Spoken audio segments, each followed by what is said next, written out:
was 79, so it was pretty warm. Hi, Rosie. Congrats on getting first. You broke Thorn's streak.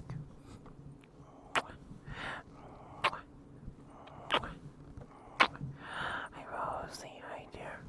How are you, sweetheart? You're doing okay. I hope you had a good weekend.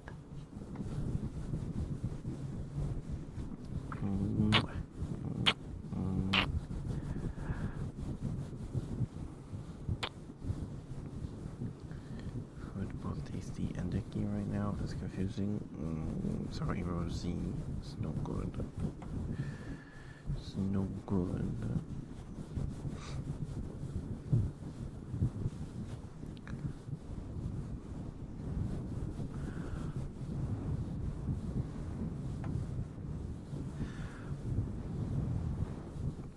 Okay. So, before I get too far into the stream, we need to set up the schedule for this week. Stream schedule. Now, on Thursday, we're going to play more Shipwreck 64 with Sucrose over on our channel. And, yeah. Hi, Elon. Hi, dear. Hi.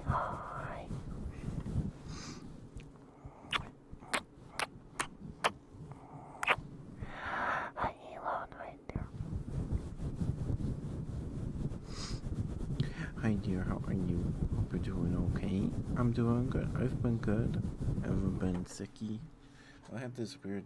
It was a few months ago now, but I had like this weird thing. I had like chills, but I wasn't like running a fever or like throwing up or anything. It was really weird for like 3 days. But that was months ago. I'm okay now. I'm all good now. My birthday was last month. Yeah.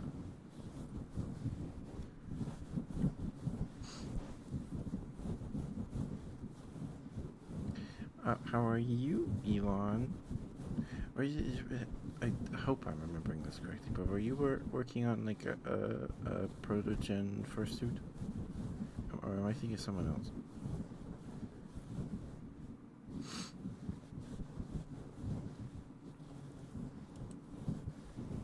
Yes, you are? Okay, nice. Nice.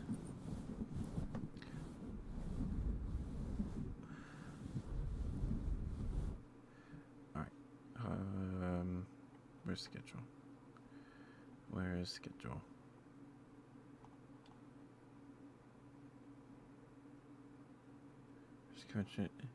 G S F T W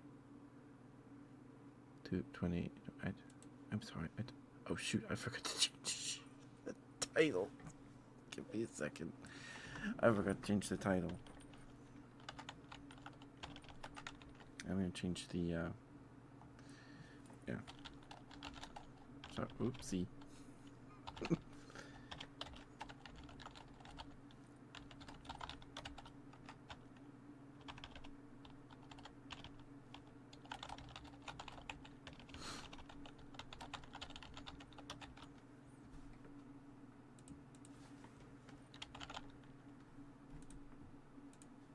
There we go. Garden State for the weekend. It was the first ever con they hosted. First con in New Jersey in almost a decade. Nice. I hope you had a good time. That's awesome. That's awesome. I enjoy sewing, but I can't imagine making a whole suit. Oh my goodness. I don't think I could do that. Well, it'd take me a long while to do such a thing.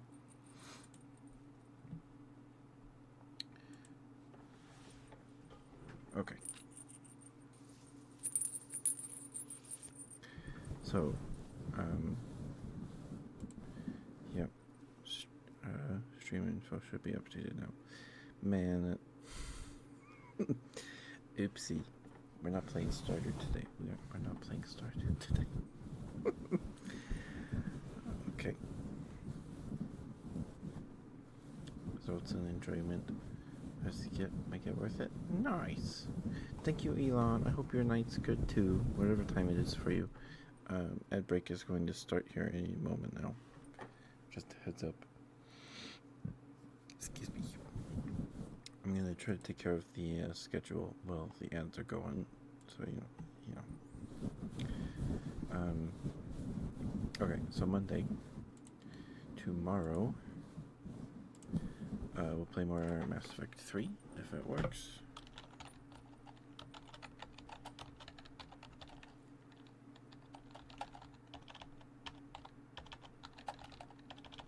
Dang. I can't forget type. Oh my goodness. There we go. There we go. But I hope you guys had a good weekend.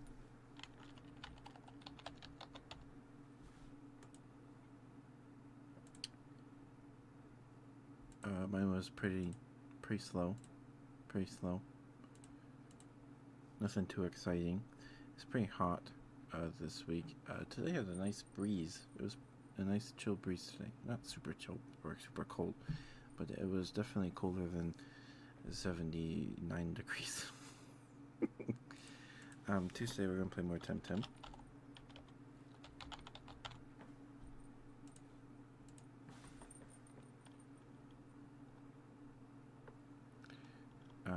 We're gonna play more Temtem on Tuesday. Hopefully the game remembers that we did those fights already and we don't have to do those again. We'll see.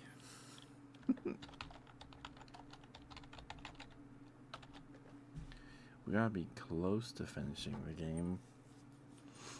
We gotta be close. Changes. Oops, that's the wrong day. Thank you.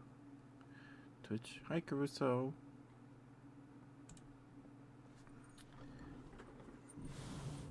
Hi, Caruso.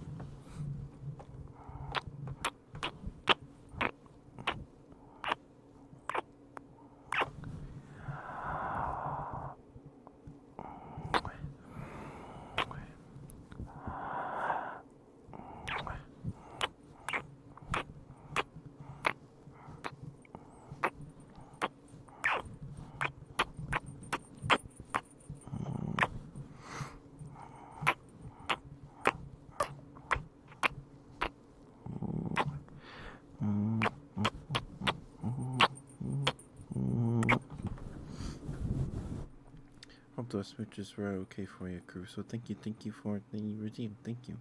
I'm doing okay. We had broccoli casserole today with chicken. Chicken broccoli casserole. I guess that makes there's rice, cream of chicken, cheese, breadcrumbs, and broccoli. I think that's most of what's in there.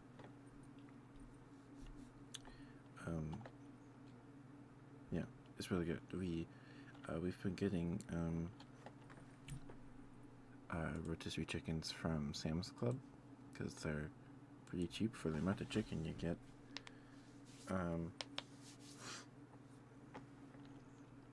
So we get the rotisserie chickens and we rip them apart into little pieces and freeze them in bags, and we use them in meals like curry and tacos, that kind of stuff. Brighter than a light bulb. You appreciate the kisses. Thank you for the redeem, Crusoe. Thank you. I'm glad they were alright for you. I feel like my kisses were lacking on Wednesday. On Thursday. So Thursday.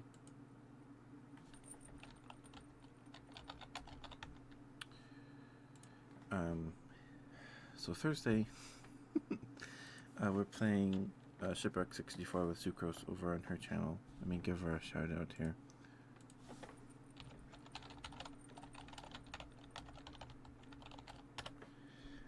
So she originally asked if 8 p.m. worked for me, and I said, "Yep, that works." And then I went upstairs, because my tummy was rumbly, and then I found out Thursday is my sister's graduation ceremony. So the ceremony starts at 5:30. From what I recall of my ceremony, it was like 2 hours, maybe. I don't remember. It was a while. It was mostly just me standing in a big line.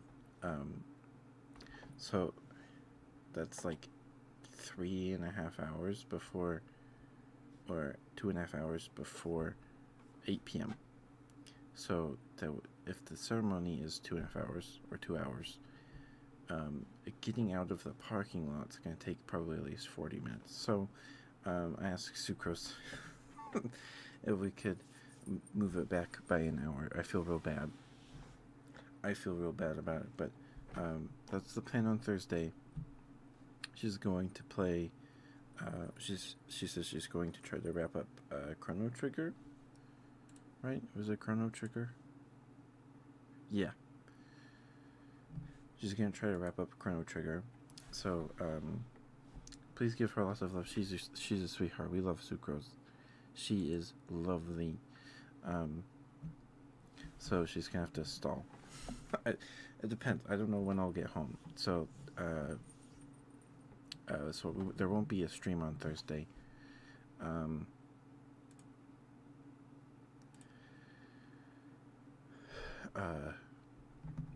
But I will be live as a guest on her channel.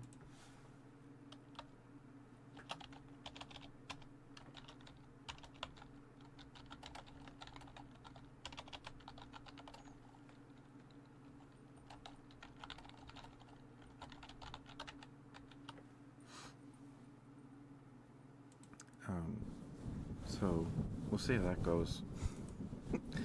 I hope to all that is good in this world that I get home before 9 p.m.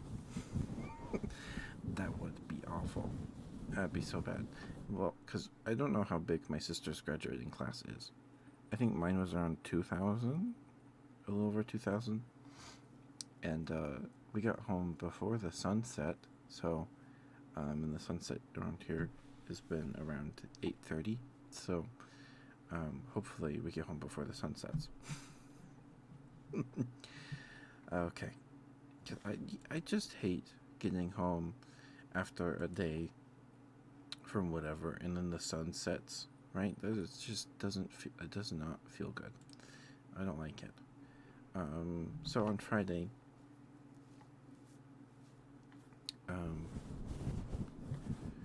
what game do you guys? Is there a game you guys want to see on Friday? I don't know, because Thursday we'd probably play Truck Sim.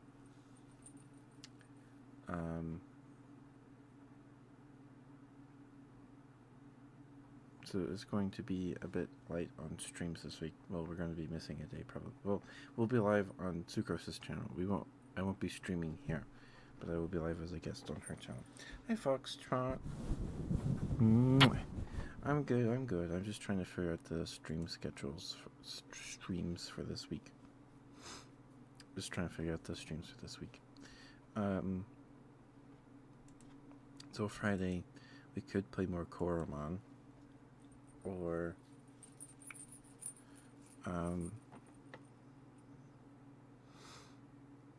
play something a little different. I don't know. I've been really having fun with Koromon. So lately, Thursdays have been our days that we mix things up, because we're trying to get through Mass Effect 3 and Temtem, and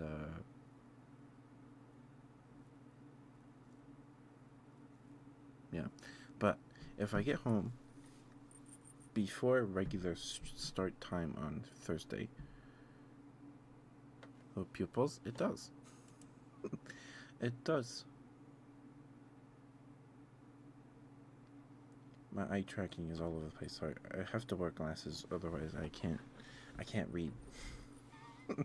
unless it's like close enough, like my monitor is. Even then, it's um, blurry. But so it might be because of the light reflection of my glasses. I don't know. I don't know. I've been thinking about looking into a better webcam. I have a Razer Kio. I don't know if it's the fancy version of the Razer Kio. I remember it was like $83. I think it was when I bought it. Um, I think it was around $83. But I think Friday.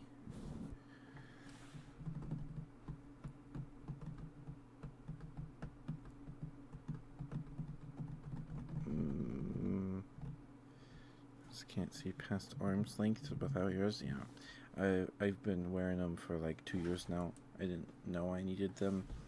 I, I used to work for my local Walmart. I was on Cap 1, so that was 6 a.m. to 2 p.m. Yeah, 6 a.m. to 2 p.m. Maybe it was 7 a.m. I think it was 6 p.m. or 6 a.m. to 2 p.m. was my shift. I did top stock. My team basically did everything. And we were like the smallest team in the store. I wouldn't be surprised. Maybe not as small as the custodial team, but we had to do top stock. Then we had to set up pallets for the truck delivery that later that day for Cap 2. Yeah, there was a lot. And our team was probably just like the minimum size necessary, for sure, probably. But anyway, I'd be on top of the top stock cart, a step ladder, doing stuff on like the aisle with Oreos and the cookie and cracker aisle or whatever, or what any aisle really. And I'd be looking at the hanging the signs hanging from the ceiling, like, hey, here's pets, here's clothes, here's toys, here's electronics, and I was like, and I'd have to blink, rub my eyes because I thought my eyes were just blurry because I was tired. I was like, oh, okay, that's what that says, right? And I think I was talking to my mom about it or something. No, we went to the eye doctor for something different because the bright lights just hurt my eyes. But I think it's just because I have light sensitivity. Whatever, it's normal. There's nothing wrong with me. That's what we went for, but I didn't eye test, and I hadn't done one since high school. I hadn't done one since high school, and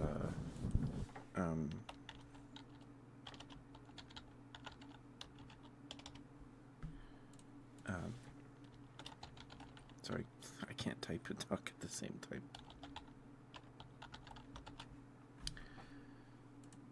And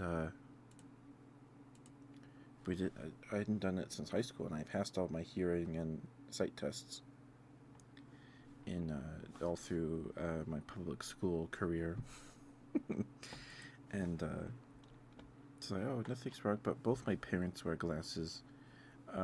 My grandpa needed glasses. My grandma. Well, I guess my grandparents are just old. So, but my grandma needs on my dad's side needs reading glasses. I don't ever remember seeing my grandma, my mom's side, wear glasses, but she might just have been using contacts. But yeah, both my parents definitely wear glasses. But they're the only. Well, I guess my aunt. Well, she married into the family. Whatever. It's hereditary. It was inevitable, I suppose. Now my brother needs glasses. My younger brother. He's 2 years younger than me. And went to the eye doctor. And I sat in the chair, and the room is dark, and they're talking to me like, yeah, I don't think I need glasses. but okay. And then I covered my right eye, and so they did the eye test thing with the text, the letters on the white poster that gets smaller, right? I'm sitting there in the chair. The top row was like a Z, V, W, all those squiggly letters, and I cover my eye, and I can't even read it. The biggest ones, I can't even read it. It's like a Z, V, and then it was like it was completely wrong, but I could not read it at all. I was like, whoa. Whoa. I can't read that at all. It looked like a kid just took a crayon and scribbled on a piece of paper. It was real bad. It was real bad. So I was like, oh man.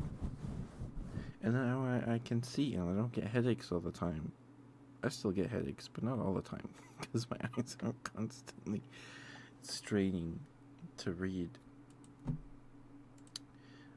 Anyway, sorry, tangent.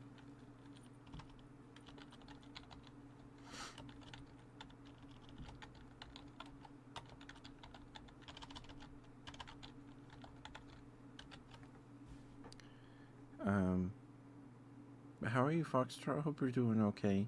Did you eat something yummy today? Eat something yummy today.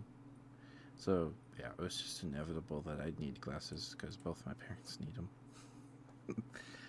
Okay. So, I'm just gonna go over this week of streams. Let me drink some water real quick.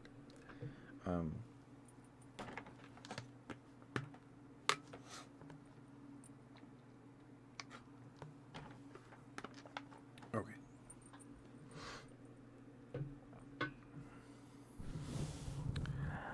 So, on Monday, tomorrow, we're going to play more Mass Effect 3. If it doesn't work, like it didn't a few weeks ago, if it doesn't work, if the EA app is being stupid again, we'll probably play Slime Rancher, or some more Stardew. Maybe Wobble Dogs. We haven't played Wobble Dogs in a while. That'd be, anyway. We'll figure something out. And then on Tuesday, excuse me, sorry. And then on Tuesday, we're playing more Temtem. We're going to try to, the servers have not been kind to me. So, if the servers let us play the game, because it's an online game, if we actually get to play the game, we'll play Temtem. If not, we'll probably play like Slime Rancher. Maybe we'll play some Battle World, because it has been a while since we've played Battle World. And then Wednesday, just standard boilerplate ASMR stream. That's the plan anyway. And on Thursday, hi Jay. I've been good. Welcome back.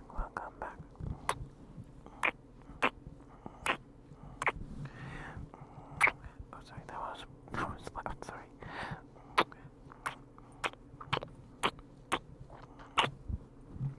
Hi Jay, I've been good.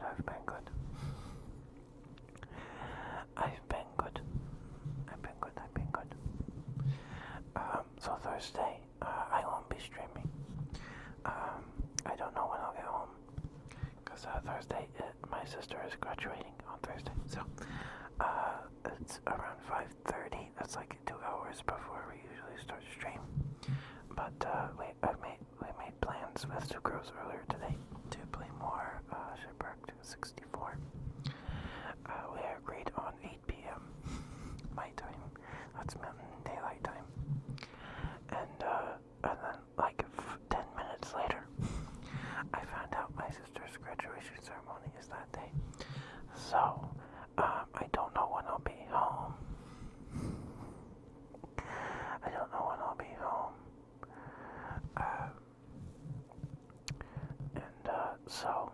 Sucrose will be live, but I won't be.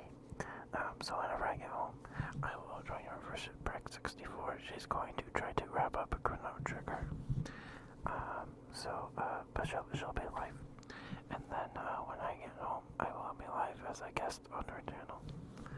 I just don't know when that is. So I asked her if we could push back the time to 9 p.m. Just push it back an hour just in case. Because there's a good chance I probably won't be home by 8. Because traffic afterwards is going to be awful. It's gonna be real bad. So we'll see what happens. I should be home before 9 p.m.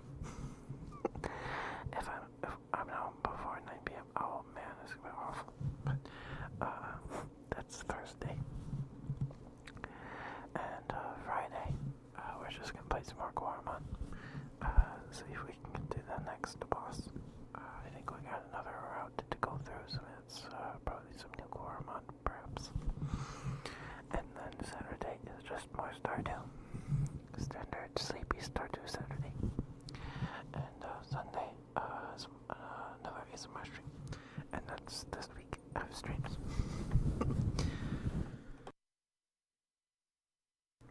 Sorry, need to clear my throat. Thank you, Jane. I won't be doing anything but sitting in the bleachers. Sitting in a chair. So we'll see. Reading, grind to finish Worm, and eventually start Ward.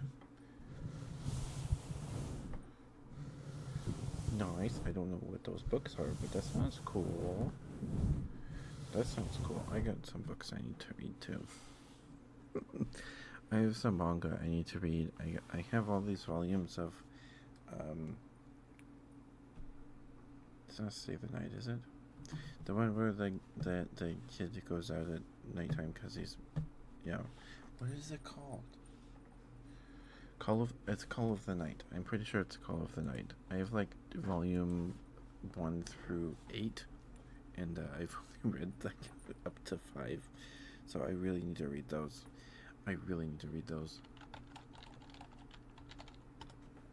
Yeah, it's Call of the Night.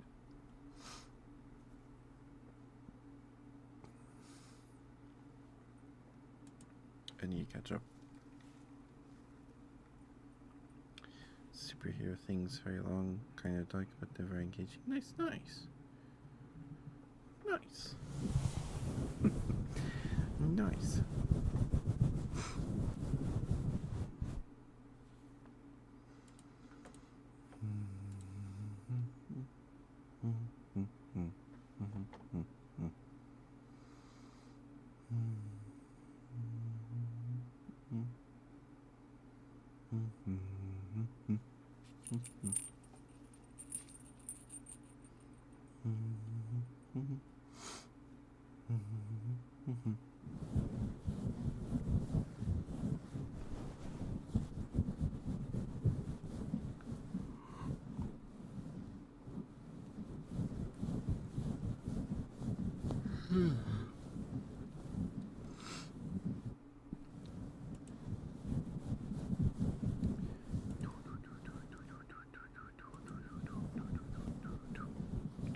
Give me 1 second. I gotta blow my nose.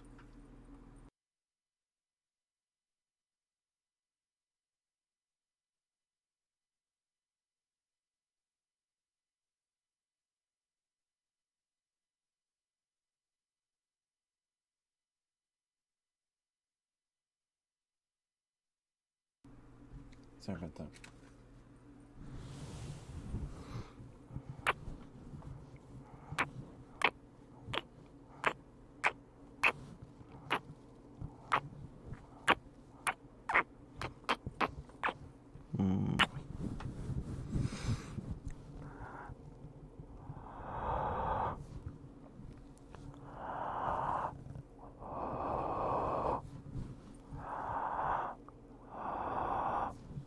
I was listening to some ASMR a few nights ago, and there's a video where the person was just breathing into the. It's weird, right? I mean, ASMR. That sounds weird explaining ASMR. So, anyway, bear with me. But they were doing like, I guess it's called mouth cupping on the microphone. I can't really do that with this one. Well, I can try if I take the mic cover off, but it might sound weird. Because the mic cover blocks my breath and that kind of thing. So, we can try that, I guess. But there we go. And then it would, like, you know, it's mouth cupping. It's a really good trigger. I think it is anyway. I like it. But it made me tingle. So, that's why I'm doing that. Sorry. Sorry.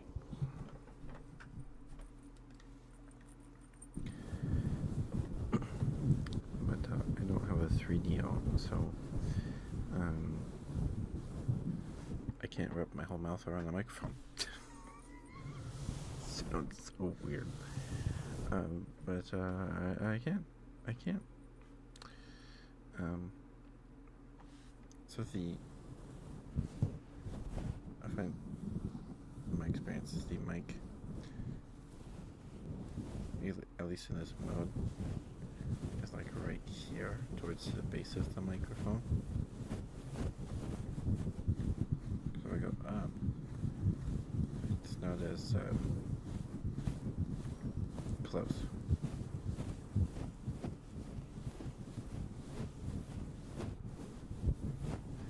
That's okay, Jay. That's okay. I understand. No one has to be here. No one has to be here.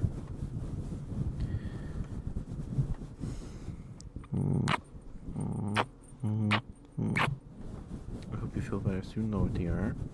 But no worries. No worries. You don't have to be here, but I appreciate you. I appreciate you, Jay.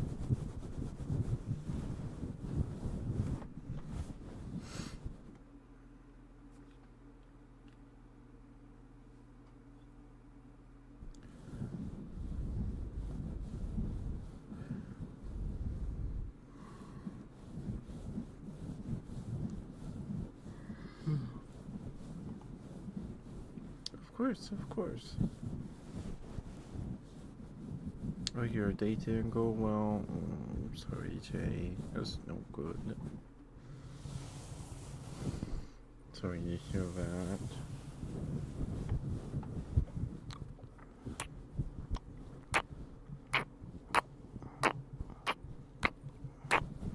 Sorry, my mouth's kind of dry because I ate these some Lay's dill pickle flavored chips. So they act kind of like salt and vinegar. It just cuts your mouth, and then your mouth feels dry for like 2 days. So my tongue and my cheeks are still recovering. Don't take that out of context, please. Anyway, that's what I feel like my lips smooches. They sound a little off today. I don't know. Hi, Barry. My Barry. How are you? You doing okay? You doing okay? Doesn't look good. From those capital T's.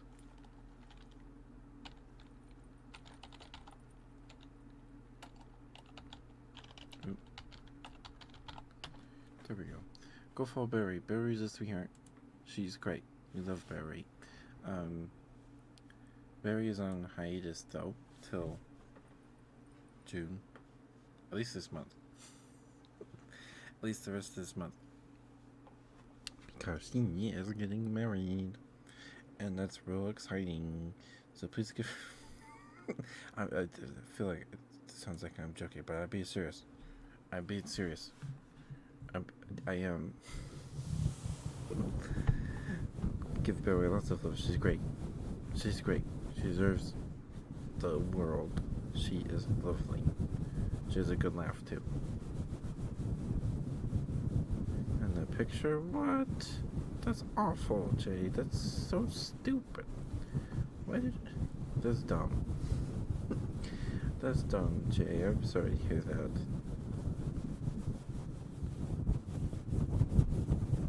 Hi, Barry. Alright, here you go, Barry. Barry. Barry. Barry, Barry, Barry, Barry, Barry. You're a very, very good girl. And I'm very, very proud of you. You work very, very hard on your content. And I'm very proud of you. Congrats on the awards. Awards is what brings us together today. You're a very good girl, Barry. And I'm very proud of you. You're very sweet. Thank you for playing games with me. Thank you. And I don't know if we are, but I like to think of you as a friend, and you're a very good friend. And thank you for being who you are, Barry. And thank you for doing what you do. I think the world is a brighter place because of you.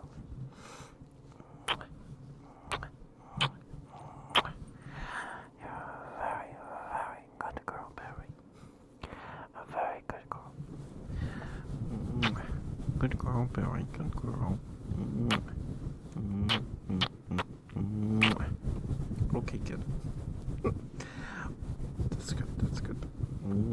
Good girl, Barry. Good girl. Good girl. Good girl. Good girl. Yes, you are. Yes, you are. Yes, you are.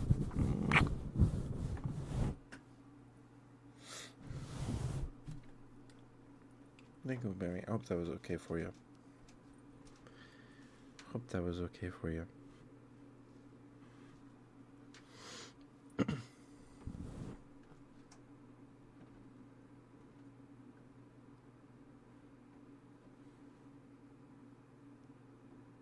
Very nice appreciable. I'm glad. I do my best.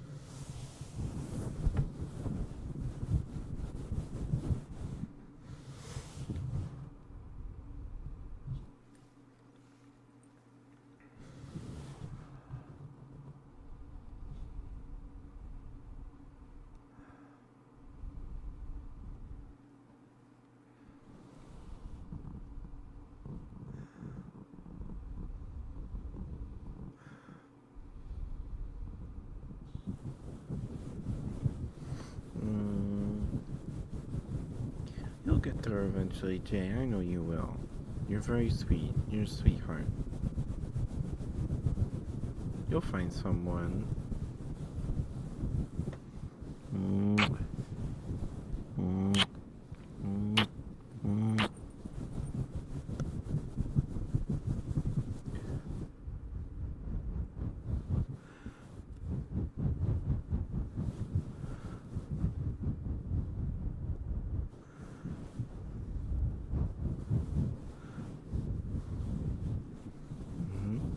Barry is a much wiser bear than I. Well, she's older than me, so that makes sense.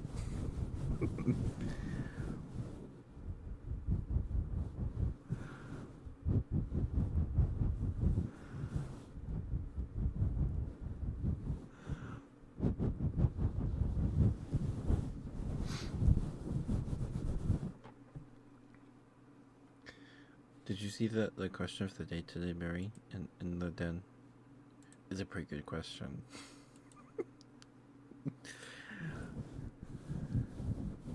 Yeah, Jay, you're very sweet. You can do it. You can do it. Of course, Jay, of course. Thank you for being here, dear. It's always good to see you. But, yeah, it's such a good question. It's immediately what I thought of. Immediately. That and the image of the coughing cat on the stairs. But that's not a video.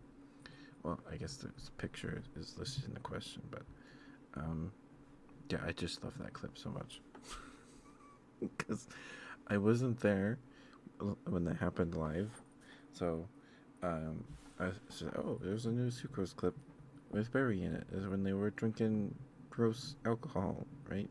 I think that's when that happened. I'm say so.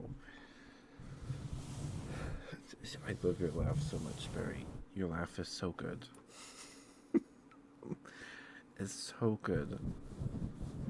It's so good. I, I know it's out of the context because Sucrose was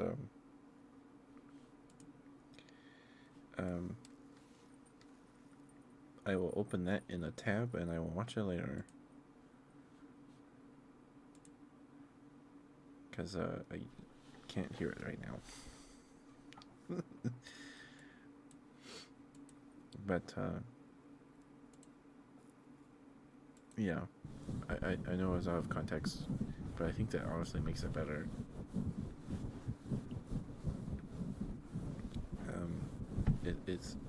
It's hilarious. It's so funny. Just watch. They're great. They're a bunch of goofballs, aren't they, Jay? They're great.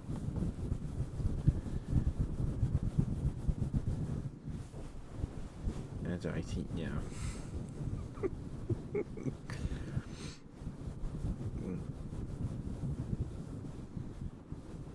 See, that's my trick. I just tell Icy he's cute, and it completely disarms him, and then he doesn't make fun of me.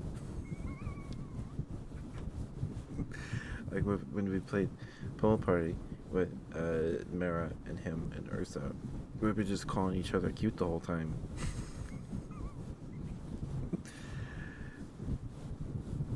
Man, I love Sucrose's laugh so much. It's so cute. It is so cute. If heaven's real, they're not playing harps. They've just got clips of Sucrose laughing. Oh my goodness. I love her laugh so much. I love her laugh so much.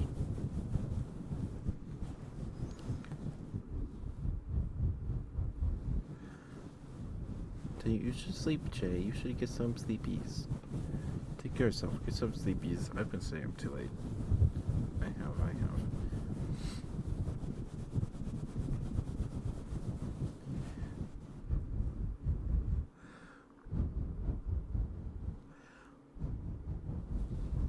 Thank you for stopping by, Jay. Good to see you. I hope I was able to get you to relax a little.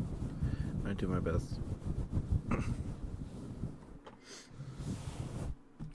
And the orangutan ASMR video that Celesta put up there. Give me 1 second to take the mic cover off, Barry. I'll be right back.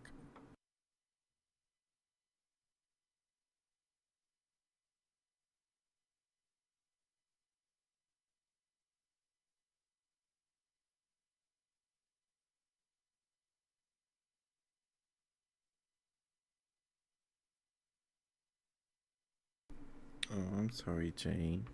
I'm sorry.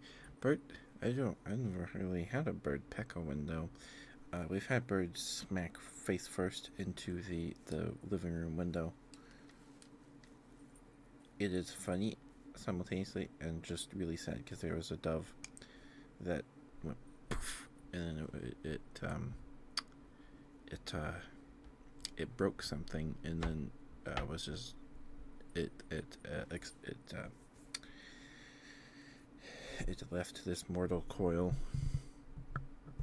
to go to the great bread slice in the sky. I've been telling. It's just like we should put something in the window so the birds see it and like, oh, that's not another maple tree in the reflection. That's a solid object.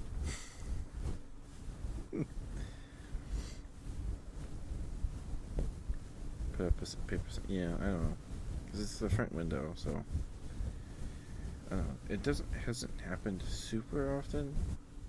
There was a little sparrow, I think, that hit the window. I think it broke its leg, but it didn't immediately die. So, fingers crossed that it has lived a long, happy life. I don't know what happened to him, but his left foot, assuming it's a boy bird, its left foot was kind of limp because my sister tried to scoop him up into its a paper bowl to get off the concrete, and then he flew away. So we don't know what happened to him, but yeah, I suppose she's good enough for you, Barry.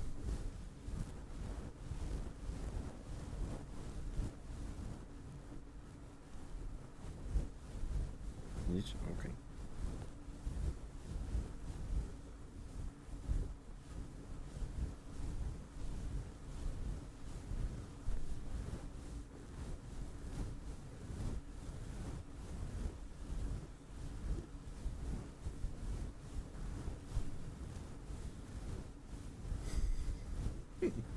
Or whatever it's pecking.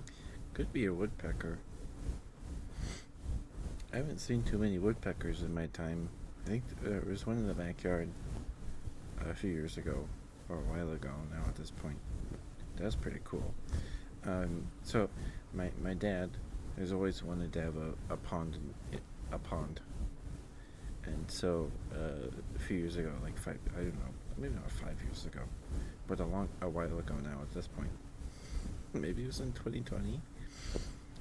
We dug a big hole in the backyard, and now we have a pond. And since installing the pond, we've been visited by what I think is a peregrine falcon. I think it's a peregrine falcon. There might have been a hawk too. I don't know.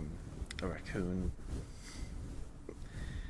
Mostly because across the street from my neighborhood, there were fields that they dug up and put in apartments, and a bunch of raccoons lived in those fields, and now they ran and retreated to the neighborhood. I don't know what happened to them.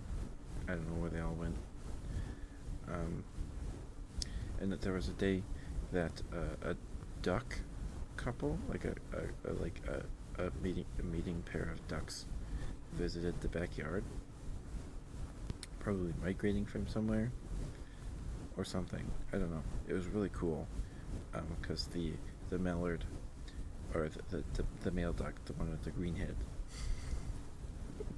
stood on a rock that's part of the fire pit the whole time.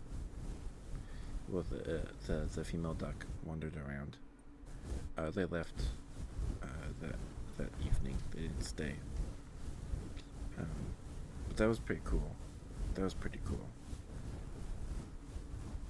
But yeah, so there was one morning that I was drinking some water from the sink.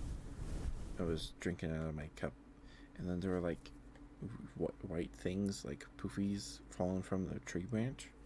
I was like, what is that? What is that? And then there's the hawk or falcon or whatever it is,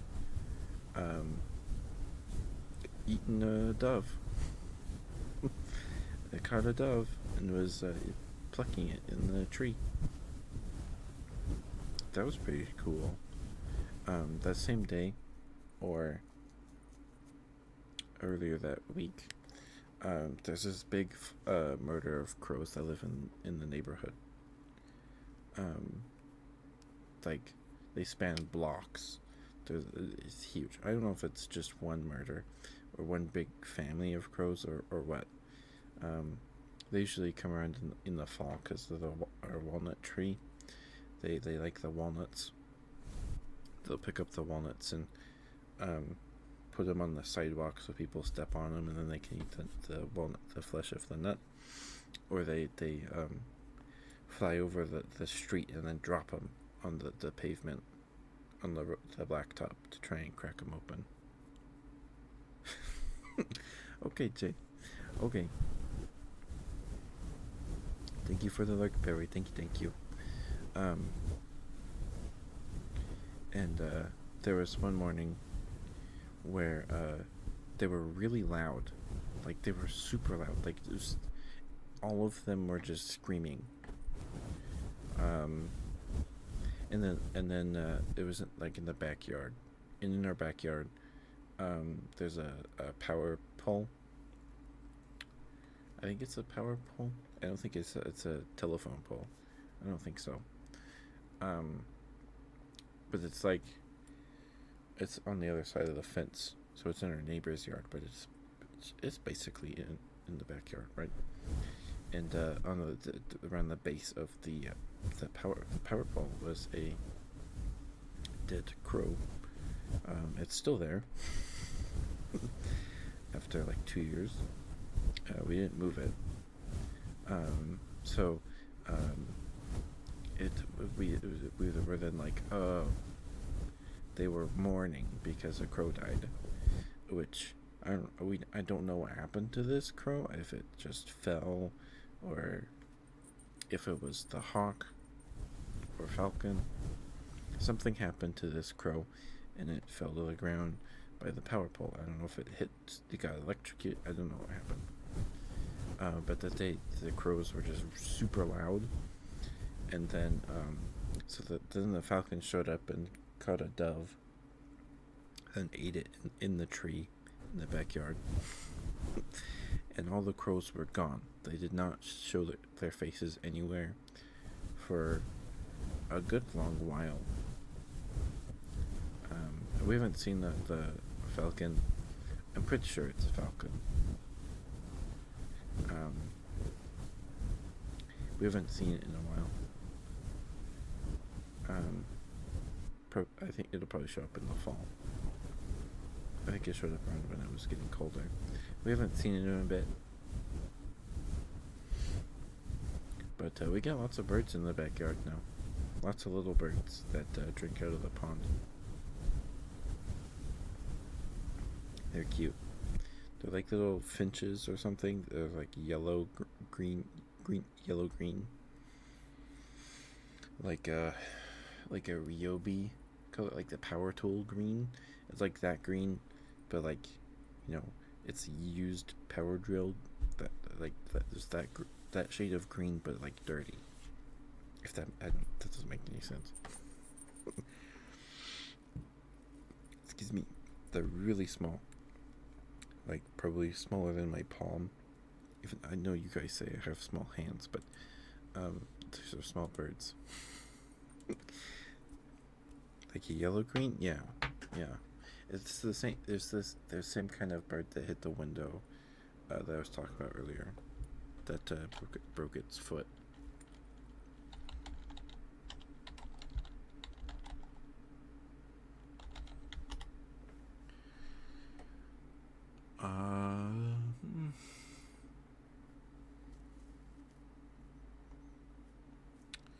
None of those. Doesn't look like. It's not a parrot or a yellow. It was not a yellow warbler. And like a band of black on its face.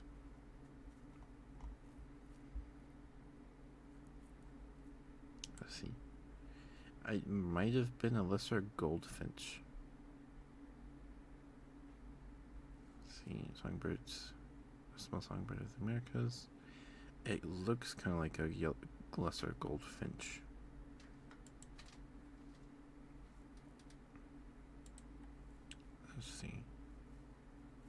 Sorry, I have to know now. Okay.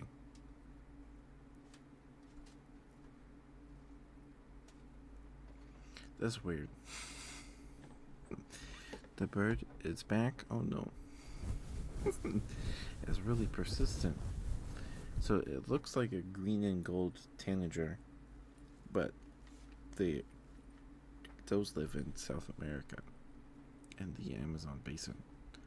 So I'm just gonna say they're yellow or lesser goldfinches. Wait, no, it's not a Eurasian siskin. Nope. It's not a gold-crowned kinglet. Let me. Your neighbor took care of it. Nice.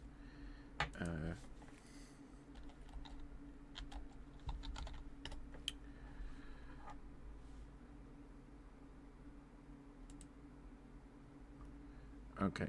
Yeah, it's looking like it's a lesser goldfinch. Let's see. There's a Wikipedia article.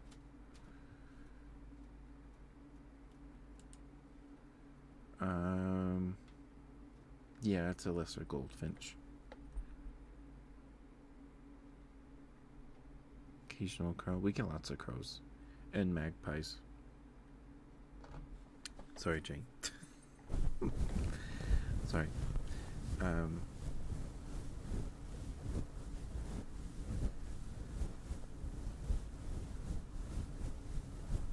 Yeah. According to this Wikipedia article, they have a range over my state. Yeah, so it was a male lesser goldfinch. Looking at this image of it on Wikipedia, that's definitely pretty close to what they are. They are of least concern, which is good news. That's great. Let's see, distribution and habitat. From the southwestern United States near the coast as far north as extreme southwestern Washington to Venezuela and Peru. It migrates from the colder parts of its U.S. range. Okay. So they're migrating over here because it's getting pretty warm. We get doves. Those birds, we get a lot of those. Magpies, crows. I think there's a quail in the backyard once. That was pretty cool. No, that's just me, Jay. Welcome to the ASMR Strings. Nesting season is in summer in the temperate parts of its range. In the tropics, it apparently breeds all year round, perhaps less often in September and October.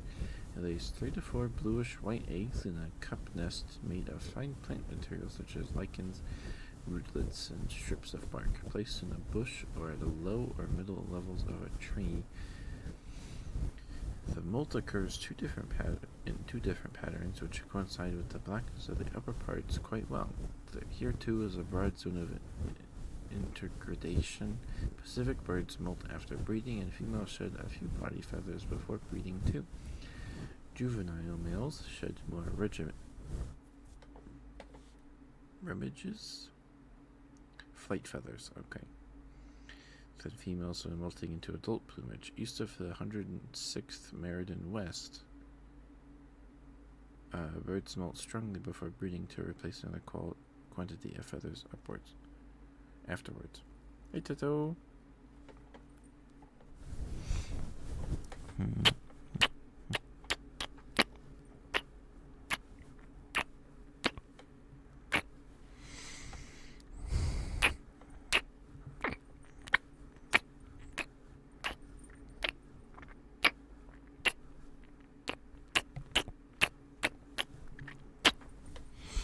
Hey, Toto, thank you for the smooch name. Thank you.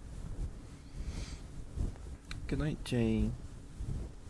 Stay safe.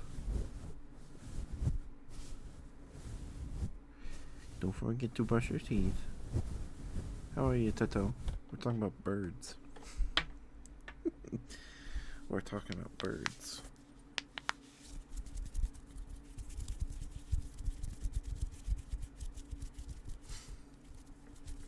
Birds are cool, yeah. We're talking about lesser goldfinch, because one hit the living room window a few weeks ago.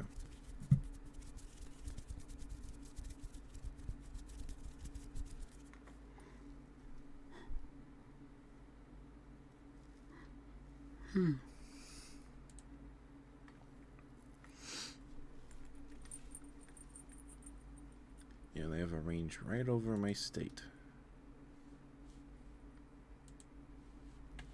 So, that's pretty cool.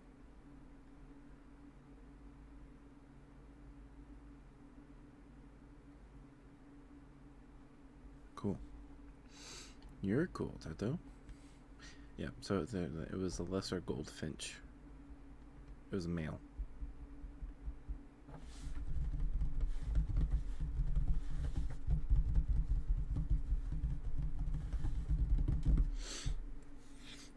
Give me 1 second. Give me 1 second.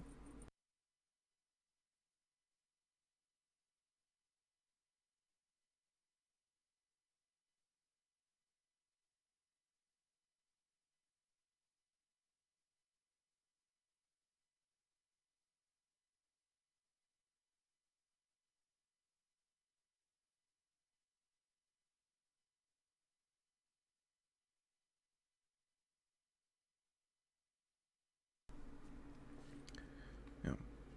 It's good news that they're at least concerned. Is it not endangered?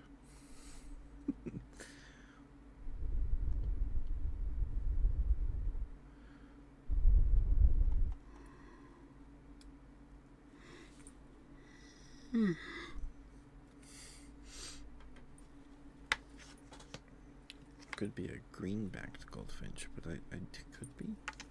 Maybe.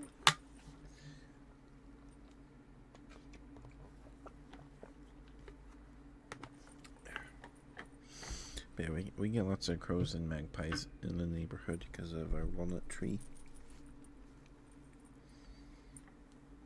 And they probably just like it here. Probably not solely because of the walnut tree, but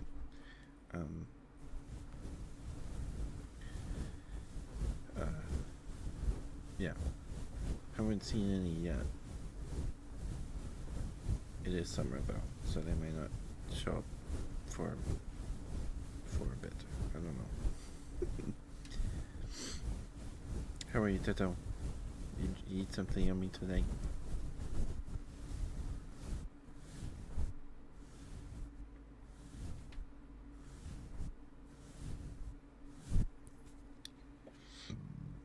Excuse me, sorry. Hi, Naidi. Thank you for subscribing for 7 months. Thank you. Oh, gosh. Mwah.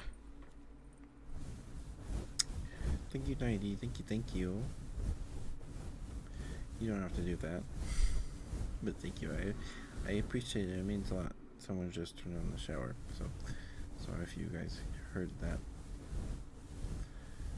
That's what that noise was.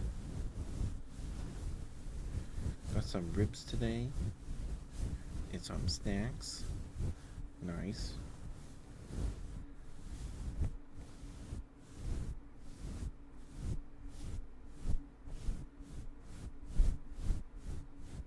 That sounds yummy. What kind of snacks? What kind of snacks, Tato? What kind of snacks?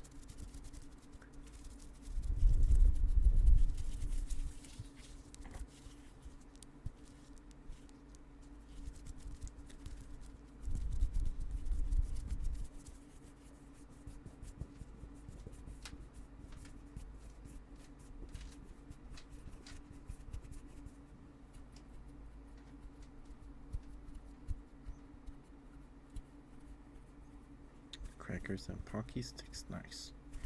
What kind of Pocky sticks?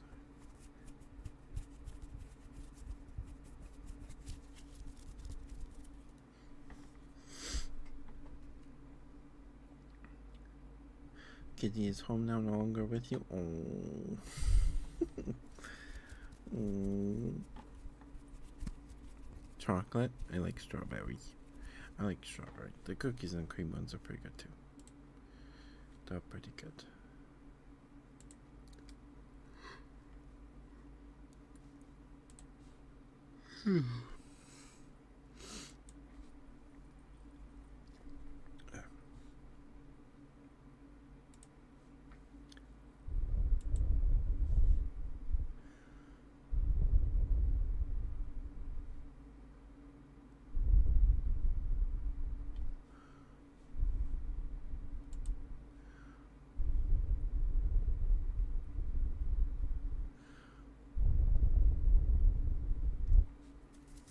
What kind of crackers? Ritz crackers? Are they saltines? I don't like saltines unless they're in a soup or used to dip in something. I'm not a big fan of saltines.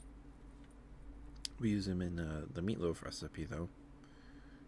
So there's that.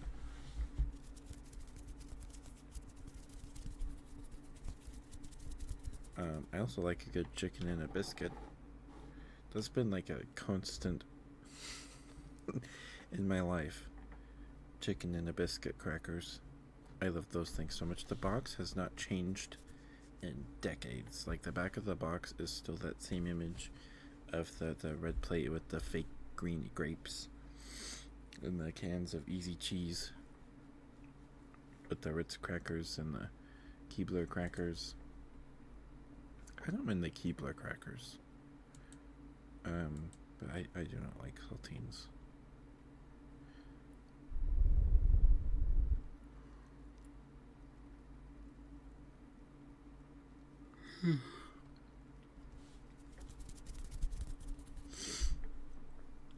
Okay.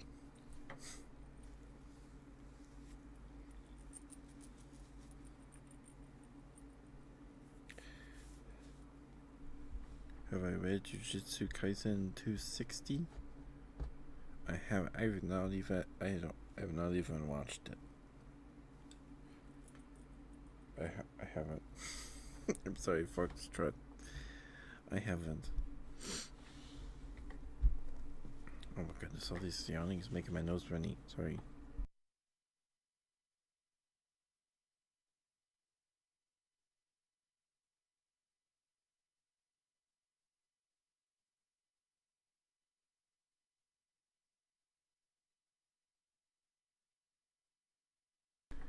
Okay. I want to try something. This might be really bad, or like you guys will like it. I don't know, but I want to try it. I don't know. I don't think I can do it. I don't know, but I want to try.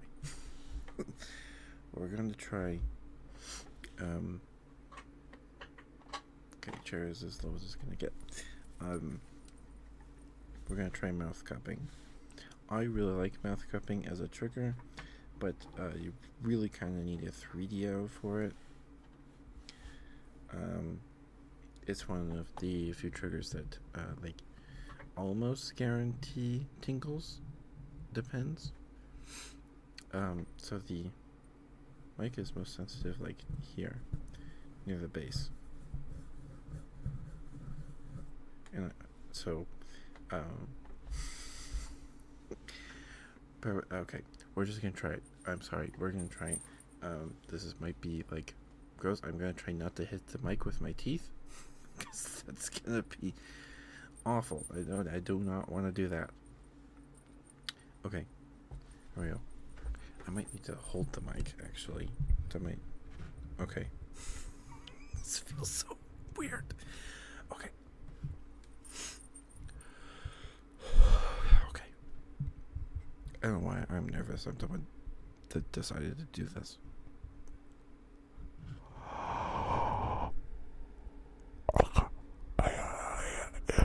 Okay, that did nothing. The mic is too thick.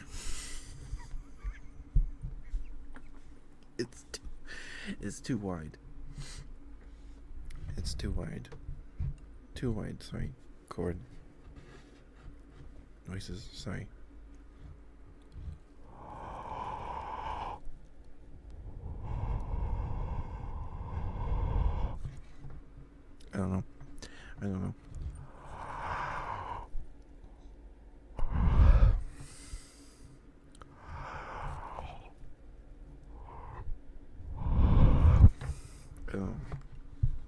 I don't know if that sounds good or not.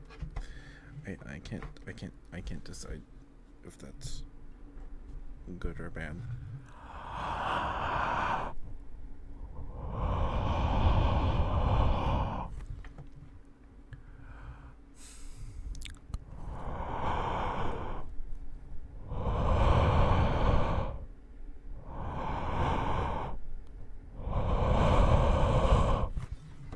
Yeah, I don't know. I don't know. What do you guys think? What do you guys think? Is this weird? Was that weird? Was that weird? Is that the shocked or the blushy? It's the blushy. Okay. What is that? A good thing or a bad thing, Tato? Is that a good thing or a bad thing? More? Okay.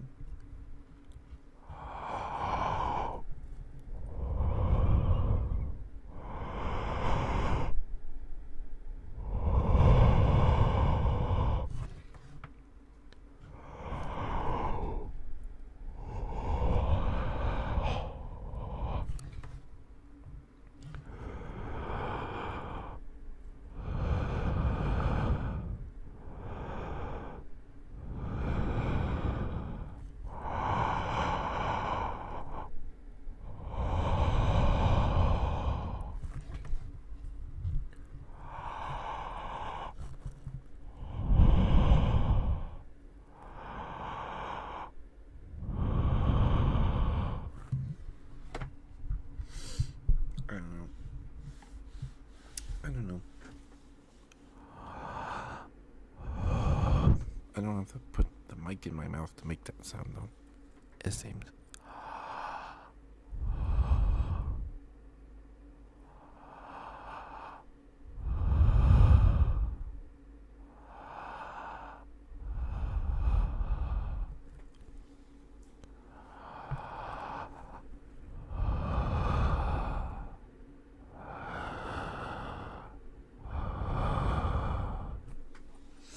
Is that good, Tato? Does it sound nice? I don't know. But I don't think I need to put the mic in my mouth to make that sound then. Thank you, Foxtrot, for contributing 2K total to the challenge. Thank you. Oh my gosh, you guys are already at. What? What? Huh? Beatrice Alfburn, thank you for the raid. Thank you. What the heck? Oh, it's. I have the ASMR killer I pulled up. Search VTuber tag. That's why your name is familiar, because it's right there. Oh, you're a bear? Oh my goodness, thank you. Thank you, Beatrice. Thank you. Am I saying your name right? I hope I am.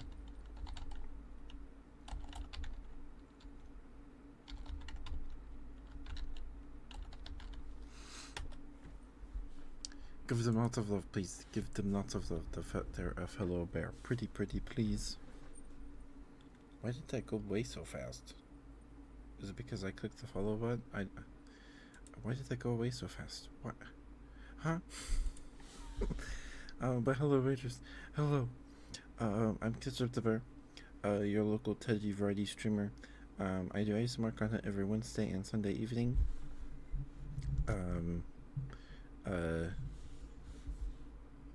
You caught me trying to do ear cupping, but I don't have a 3DO, so I don't know if it sounded good. But hello, Raiders. I hope you enjoy your stay. Thank you for coming with the raid.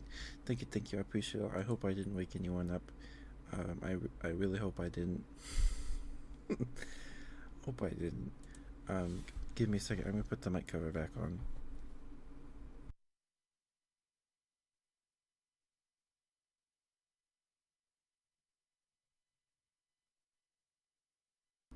Oh, you are too? Yeah. It's the dream. It's the dream. But your model is so cute. Oh, it's a burger? Your model's so cute. What the heck?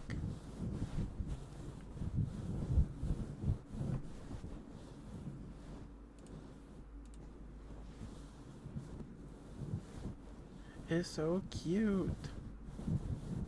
Thank you for the follow, Beatrice. Thank you. Sorry. My mouth's all dry. You drew and rigged it yourself? What? You did so good. You're so good. Dude, what?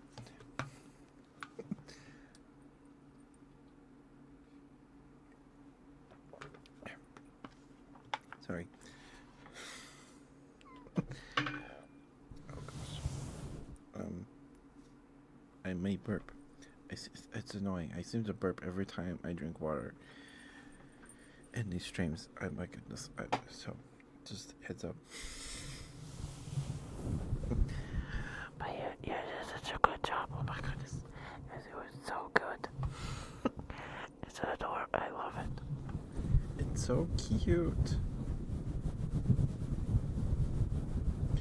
It's so cute.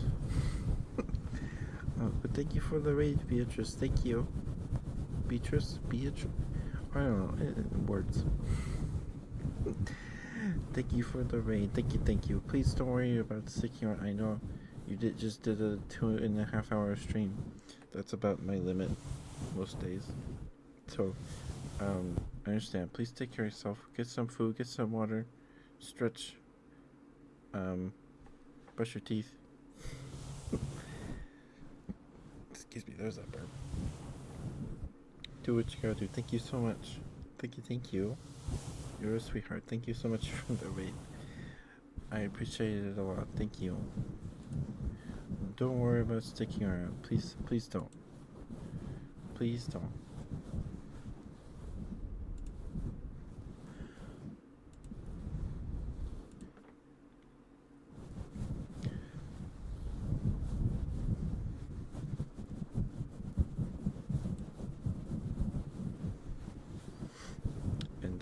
Hi Raiders. Hello. Sleepy time for you. See you later then. Okay. Thank you. I do my best. Good night, Beatrice. Good night. I don't know if you're okay with smooches, but there you go. I give them to everybody.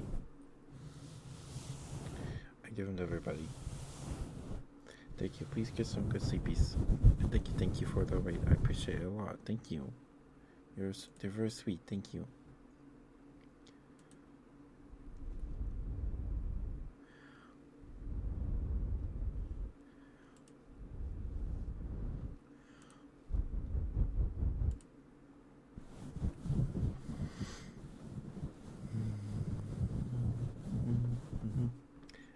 Sorry.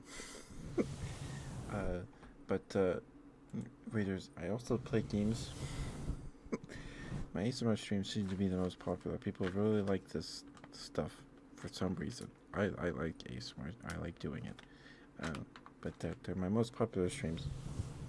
And that's okay. But we usually play more cozy stuff. We play lots of creature collectors or Pokemon likes, if you prefer that term. We're playing through Temtem, Koromon. We play Power World occasionally. I still have to finish Cassette Beasts. We're going to play Digimon Cyber Sleuth whenever we finish Temtem or Mass Effect 3. Mass Effect 3 is probably the most like action-packed, intense game we're playing right now.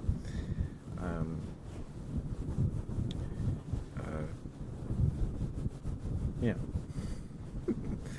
I've dabbled in horror games, if you like them. I only really play those around October. Still need to finish Signalis.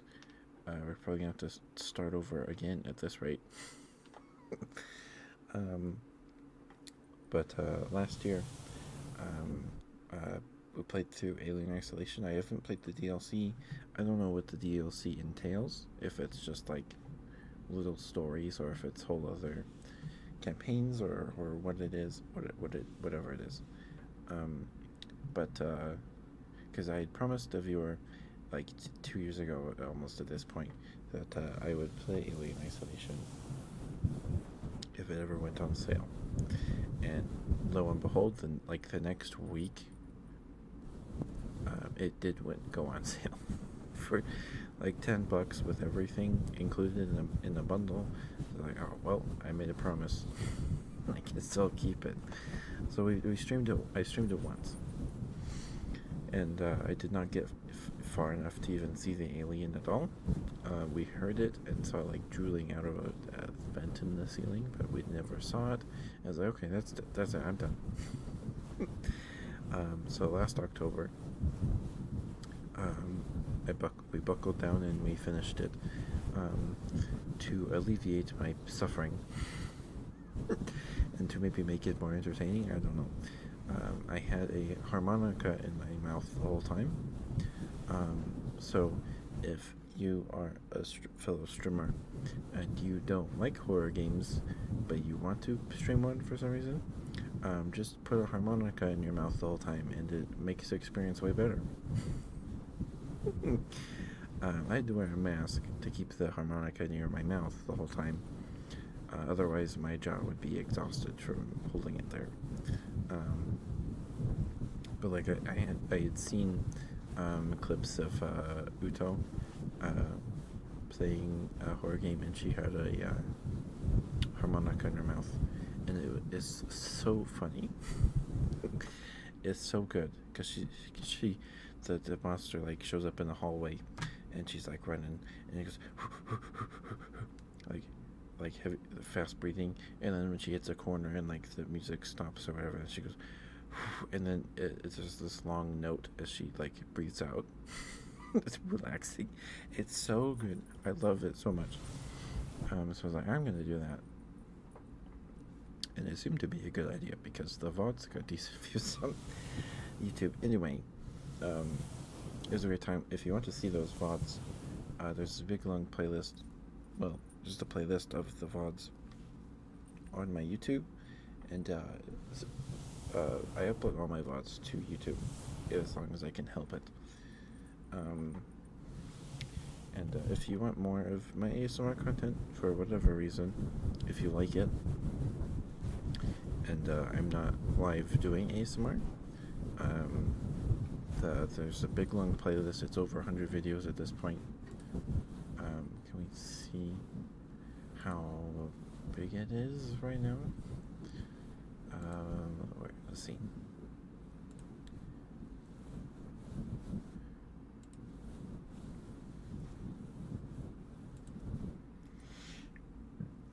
Excuse me. Sorry. Let's see, where's... Let me find it.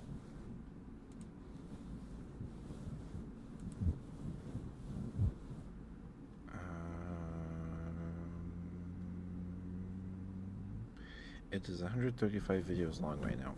Now, 2 of those are pre-recorded videos. I did one for Christmas Eve, and people have been asking for some more pre-recorded content. So if you have any triggers that you would like in a pre-recorded ASMR video, let me know. It wouldn't be like an RP video. I would just be talking and doing triggers. So if you have any particular trigger that you would like in such a video, let me know, and I'd be happy to do it for you. And if you've come into raid, and you have a favorite trigger, I hope I'm not waking anyone up. But if you have a favorite trigger, let me know, and I'd be happy to do it for you right now. You do not need to do the trigger request redeem. I also have a smooch redeem. It's 1 per person per stream, and just get some smooches. If you want more smooches than that, that's totally fine. Just ask or use the trigger request redeem. And there you go. Anyway, spiel over.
So the first game I ever streamed was Final Fantasy XIV. I streamed it. The stream is up on YouTube, the VOD. I don't have my model in it.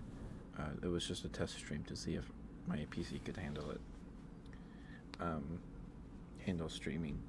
And it was my first stream. Apparently I uploaded it on September 1st. So that either means that the stream happened on August 31st. And then I uploaded it that night, or it was like, oh, I guess I should upload this, because VODs expire, and if you're not an affiliate, they last like less than a week. It's like 4 days, and then Twitch deletes them, something like that. I don't know if it's just 4 days. That sounds a little short. Maybe it's a week. But when you hit affiliate, I think it extends to like 2 weeks. So I've been having this whole conundrum because I do not remember the date of my first stream. I do not remember when it happened. And so I do not know if the stream was the last day of August, because I think I remember streaming in August, but I don't remember if I uploaded this VOD that night, or if it took me a few days to like figure out how to do that.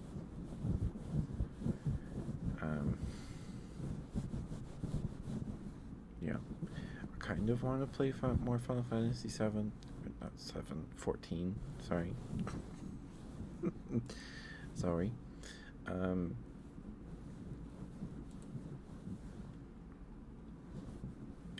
But yeah, so we had like the anniversary stream on like August 18th last year. So I don't know.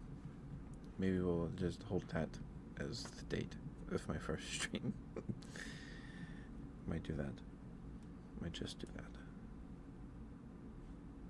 When was this uploaded? September 7th. Was it the same day? Or the same week? Or did I take a break? And then this one was up.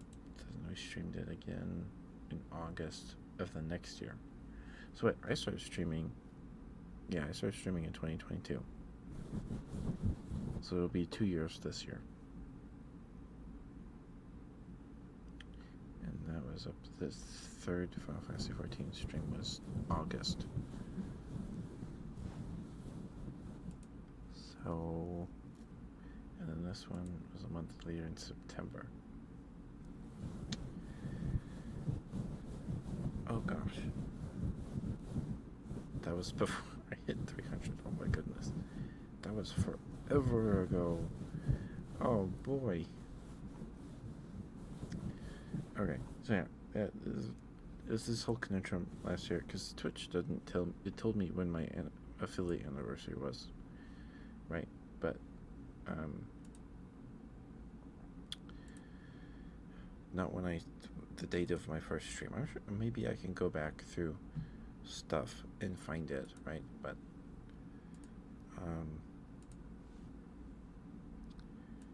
analytics, go.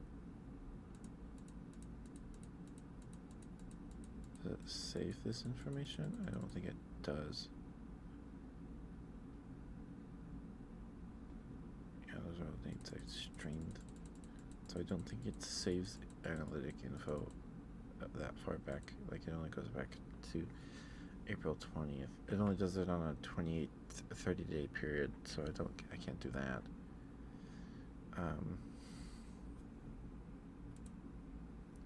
That's too bad.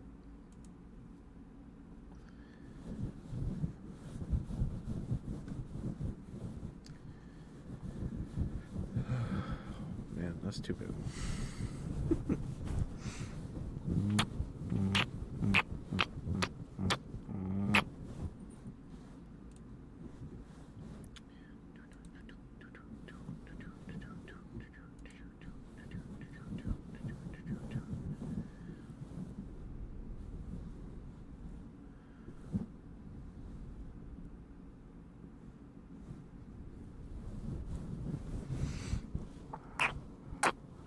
I'm sorry.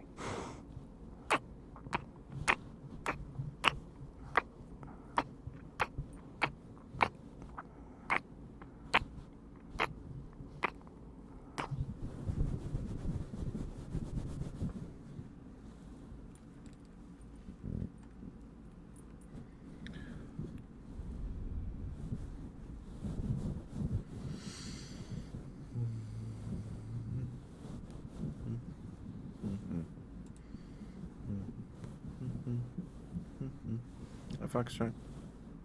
What's my favorite kind of bear?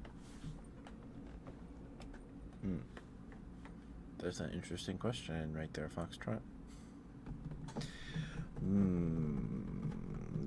Does it have to be a living species? Otherwise, we can go back quite a bit. I have to ask that question when someone asks what my favorite animal is. Does it have to be? Can it be extinct? This is an important question for my answer. Doesn't have to be a living species. I mean, we read about the California grizzly a few weeks ago now. That was last month. Those guys were pretty cool. My favorite individual bear is probably old Ephraim. He was a big old grizzly bear in my that lived like 200 years ago now. I was pretty sure it was 1800s. Might not be that long ago, but he was this really big grizzly bear. And in one summer, he ate like 150 sheep. No, not. It's a different bear. It's a different bear. His nickname is Old Ephraim.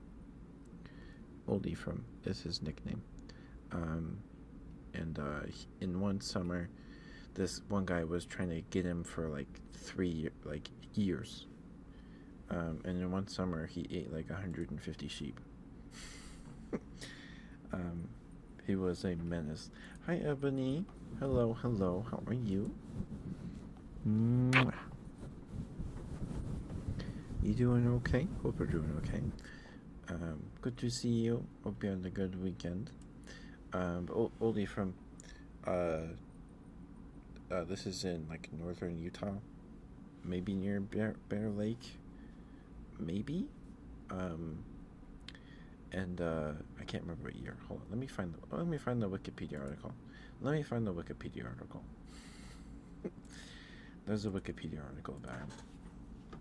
Today's been horrible. Oh, I'm sorry to hear that, Ebony. That's no good.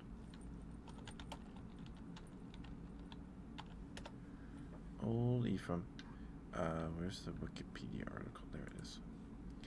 1923. Okay. Yeah, Cache National Forest in Idaho and Utah. And it was August 22nd, 1923.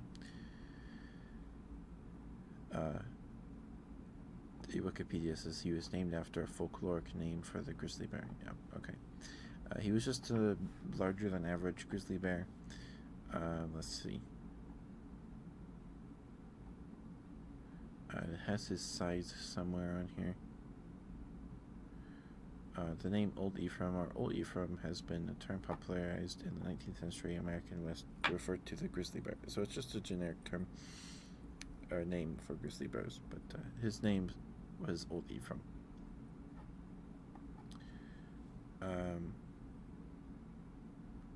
Old Ephraim was first identified by its distinctive tracks. The bear lived within a large wilderness from as far north as Soda Springs, Idaho, to as far south as Weber County, Utah. So that's like a 20-minute drive to Weber County, maybe. I don't know. Roosevelt wrote a book about Ephraim in a book. Oh, okay. For settling in Logan Canyon, about 20 miles east of Logan, Utah. So yeah, he was pretty close. But I mean, we're separated by over 100 years of time now at this point. But anyway, where's his size? Yeah. So he, during his first summer in the Cache National Forest, he ate, according to someone, Frank Clark, who owned this sheep company. He ate, or at least killed, 154 sheep by bears. So they could have been from other bears than just Ephraim. But he's said to have eaten or killed over 150 sheep in one summer. Let's see, where's his size? Where's his size? It has a size somewhere in here, doesn't it? No, that's the stone memorial.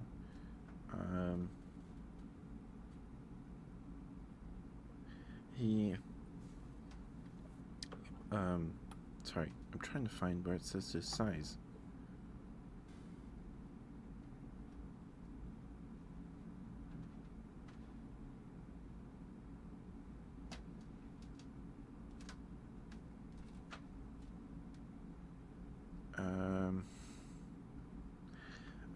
Does it not say on the Wikipedia article anymore? Maybe that information was incorrect. But he was a pretty big grizzly bear. He was 11 feet tall or whatever, right? He was a big grizzly bear. And all that remains of Old Ephraim is his skull, which now sits in the University of Utah's library or something. They sent it off to a bear expert or something years ago. And his head, judging by the size of his skull, he was just a larger than average grizzly bear. He wasn't super big. So we read this Wikipedia article, we read about Old Ephraim, and then we read the Wikipedia article for California grizzly bears, which are now extinct. They're extinct. And there was a reported sighting or encounter with a California grizzly that, if it's true, it was double the size of Old Ephraim, which just blew my mind. Blew my mind. Called Moccasin Joe, account for his half-human footprints. Interesting. Hi, Aster. Thank you for being here, dear. Hope you're doing okay. But Old Ephraim isn't a bear species. I don't know if I have a favorite species of bear. I'm not sure. I really like grizzly bears.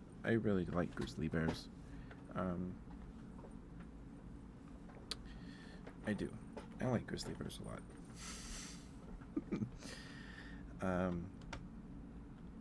But cave bears, Um, cave bears are pretty cool too. Cave bears are pretty cool. Um,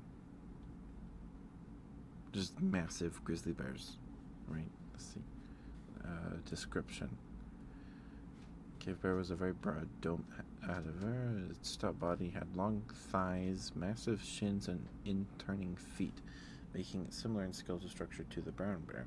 Cave bears are comparable in size or larger than the largest modern-day bears, measuring up to 6.6 feet in length. The average weight for males was 770 to 1,320 pounds, while females weighed 495 to 550 pounds. Of cave bear skeletons in museums, 90% are classified as male due to a misconception that female skeletons were merely dwarfs. Wow. Okay. Cave bears grew larger during glaciations and smaller during interglacials, probably to adjust heat loss rate. Cave bears of the last ice age lacked the usual 2 or 3 premolars present in other bears. To compensate, the last molar is very elongated, with supplementary cusps. The humerus of the cave bear was similar in size to that of the polar bear, as were the femora of females. The femora of male cave bears, however, bore more similarities to the size of Kodiak bears. Oh, Kodiak bears are pretty cool too. They're pretty cool too. You're drinking, it's hot. Okay, Esther, you should probably get some sleep.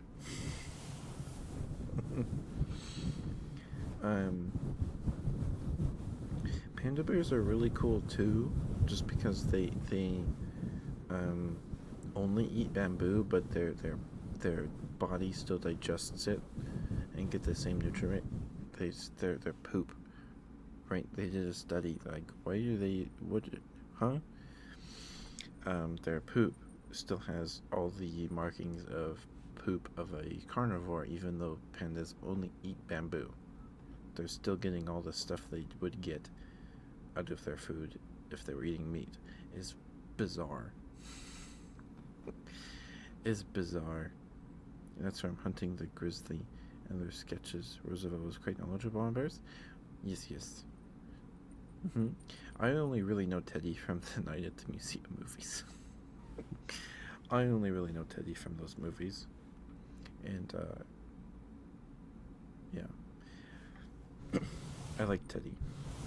Was Teddy the president that got, like, shot and he still gave his speech and then went to the hospital? Or is that a different guy? Was that Teddy?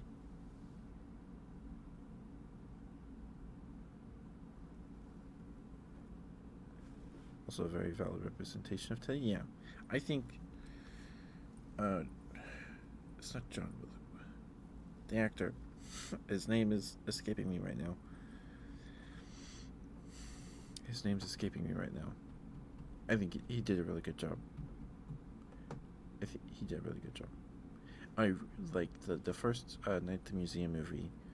I watched a lot when I was younger. Because it was like, wow, I want to go to the museum and everything's alive. That'd be so cool. Robin Williams, right.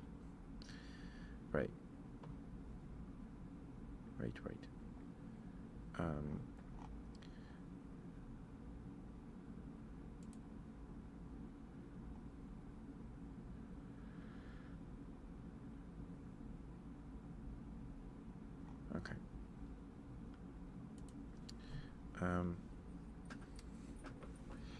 But pandas are really cool. They're also goobers, but they're fascinating to me that they still. It's like their poop still says they're a carnivore, even though they only eat bamboo. It's bizarre to me, but hey, that's pretty cool stuff. That's pretty neat, right? That's pretty cool. I really like do they count as bear dogs? Or do bear dogs count as bears?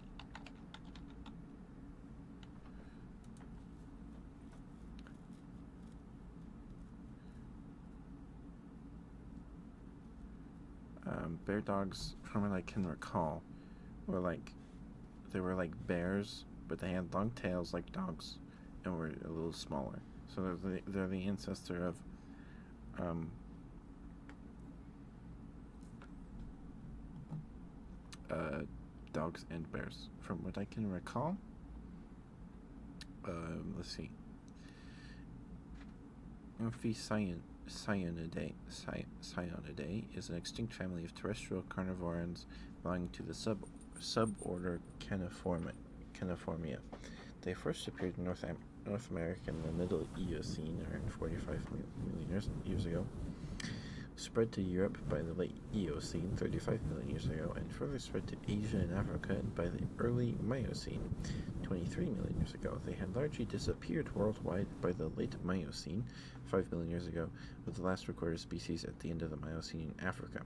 They are among the first carnivorans to evolve large body size amphicyonids, or colloquially referred to as bear dogs.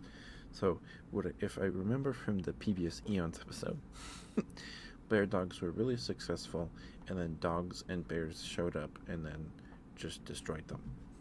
As in, they kicked them out of their niches because they were better at being bears and better at being dogs than bear dogs. If I'm remembering correctly, they're really cool. I don't know if they count as bears though. But cave bears are pretty cool.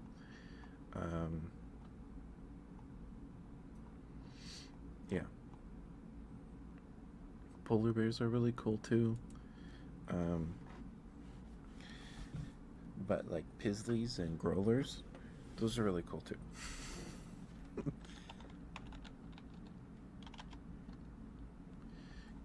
Yeah. Yeah, if you've never seen a Pisley or a growler bear, they're wild, dude. They're so cool, but also really sad because it means that the ice caps, they're shrinking, right?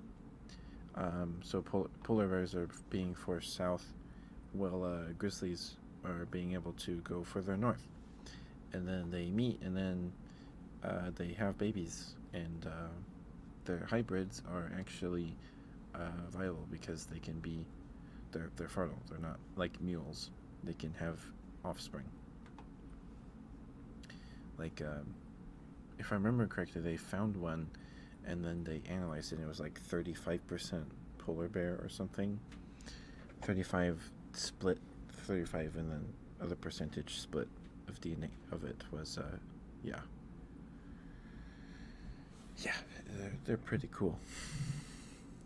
They're pretty cool. So we may see, like, someday, polar bears might just become absorbed into the brown bear population, like what happened with Neanderthals. But I guess let's read this Wikipedia article.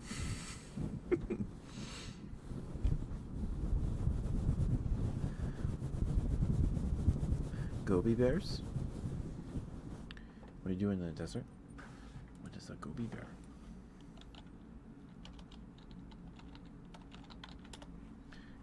Whoa! That guy looks like a...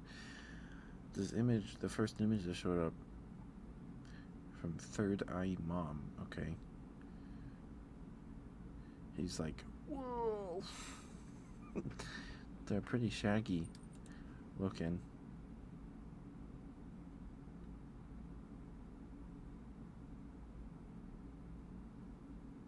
They're pretty cool though. Yeah. That's a good one. That's a good one, Foxtrot. That's a good one. You whip that one out at parties and people are like, wow, you're smart.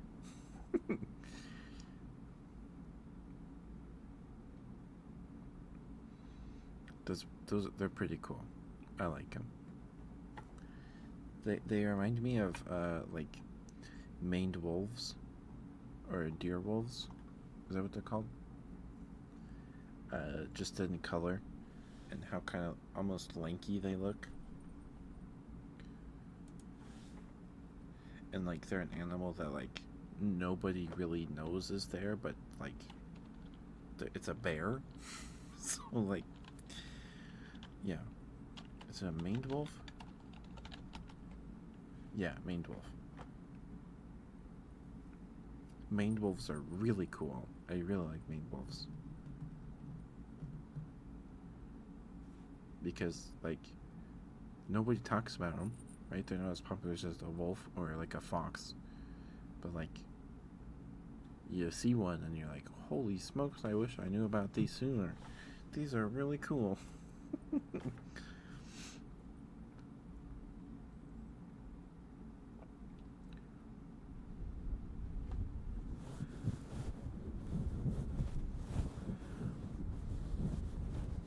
They're like really weird looking foxes, almost.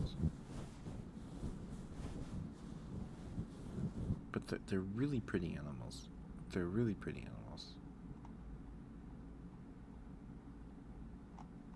Yeah. Yeah. Okay.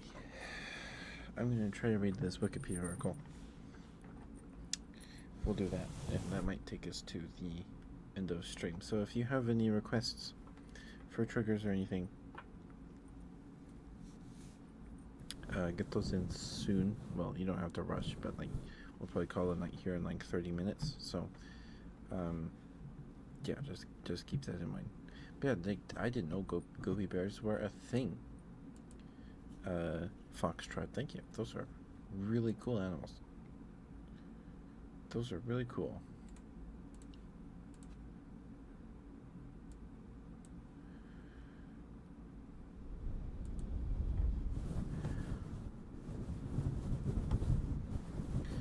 All right. So, a grizzly polar bear hybrid, also named roller bear, bisley bear, zebra bear, grizzlar, or nanulak. Nanulak. I don't know how to say that. Is a rare ursid hybrid that has occurred both in captivity and in the wild. In 2006, the occurrence of this hybrid in nature was confirmed by testing the DNA of a unique-looking bear who had been shot near Saxe Harbor, Northwest Territories, on Banks Island in the Canadian Arctic. The number of confirmed hybrids has since risen to 8, all of them descending from the same female polar bear. Oh wow, that's kind of cool. Possible wild-bred polar bear hybrids have been reported and shot in the past, but DNA tests were not available to verify the bear's ancestry. Genetic analysis has revealed multiple instances of introgressive hybridization between bear species, including introgression of polar bear DNA into brown bears during the Pleistocene.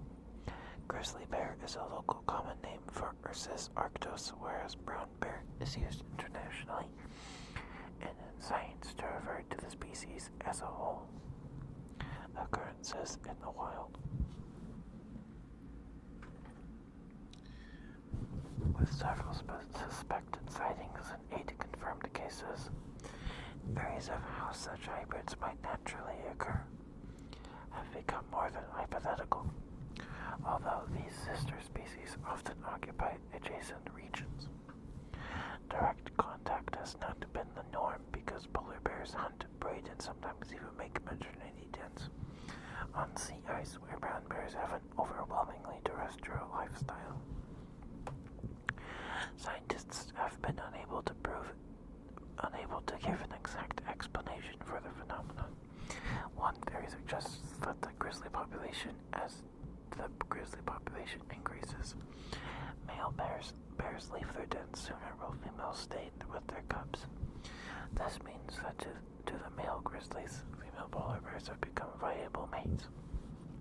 This is the main speculated reason for the fact that hybrids have been reported to have grizzly fathers and polar mothers. wait, your switches asked are okay.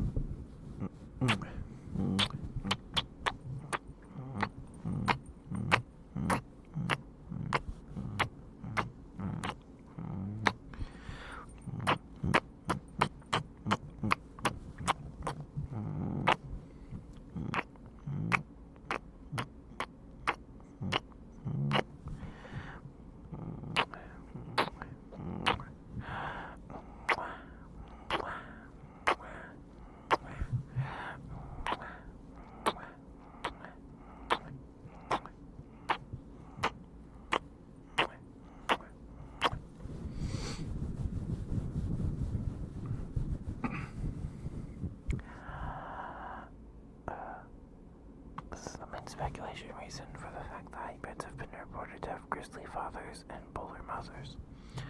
Scientists also have hypothesized that this may also be a climate change issue. As winters begin to get shorter, grizzlies begin to move more frequently expanding their territory. This expansion in territory has also changed what these grizzlies are eating. With the lack of berries, salmon, and natural vegetation in the Arctic, grizzlies have been seen hunting seals, which are common prey for polar bears. This close proximity while hunting is another proposed explanation for hybridization. If only you would quit sticking to the sea. Oh. Is that hot? Oh my goodness. 2006 discovery. So I'm just reading the Wikipedia article for grizzly polar bear hybrid.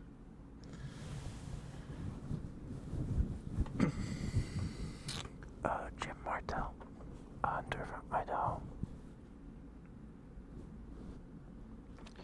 reportedly shot a grizzly polar bear hybrid near Sachs Harbor on Banks Island, Northwest Territories on April 16th, 2006. Martell, with his local guide Roger Kuptana, had been hunting for polar bears and killed the animal, believing it to be a normal polar bear. Officials took interest in the creature after noticing that, while it had thick, creamy white fur typical of polar bears, it also had long claws, a humped back, a shallow face, and brown patches around its eyes, nose, back, and foot, which are all traits of grizzly bears. If the bear had been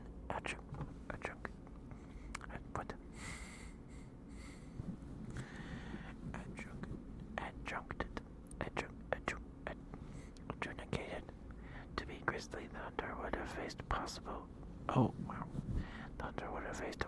Canadian $1,000 fine and up to a year in jail. Oh my goodness. So if the bear he shot, that they decided that it was actually a grizzly bear, he would have been fined. Holy smokes. A DNA test conducted by Wildlife Genetics International in British Columbia confirmed it was a hybrid with a polar bear mother and a grizzly bear father. It is the first documented case in the wild, though it is known that this hybrid was biologically possible, and that other ursid hybrids have been bred in zoos in the past. On May 8th, 2006, the discovery of the grizzly polar bear hybrid received increased attention when, soon after the story was announced, the comedy television show The Colbert Report lightheartedly named the new species as the #1 threat to American security. Amidst much controversy, the bear has since been returned to Martell.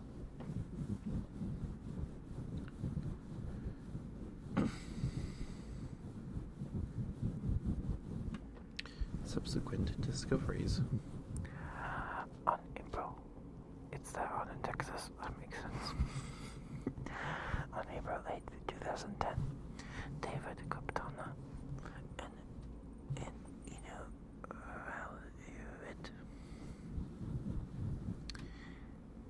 I'm so sorry, I'm probably mispronouncing that. Hunter from the community of Ulugatok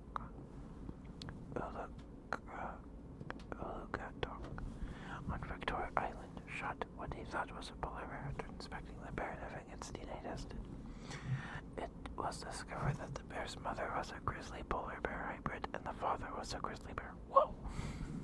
The bear possesses physical characteristics intermediate between grizzlies and polar bears, such as brown fur on its paws, long claws, and a grizzly-like head. Between 2012 and 2014, another 6 hybrid bears were either killed by hunters or live captured by biologists.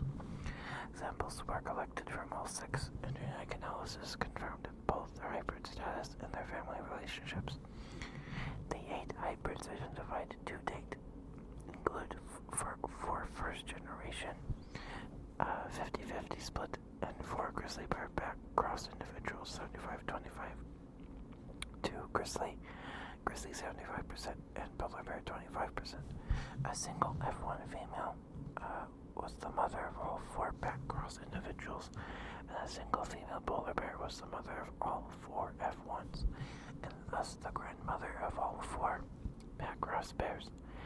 2 male grizzlies mated with the female polar bear to give rise to the 4 F1s, with one grizzly bear apparently mating with the polar bear in 2 different years. 2 of the first F1s are full siblings, but born 3 years apart.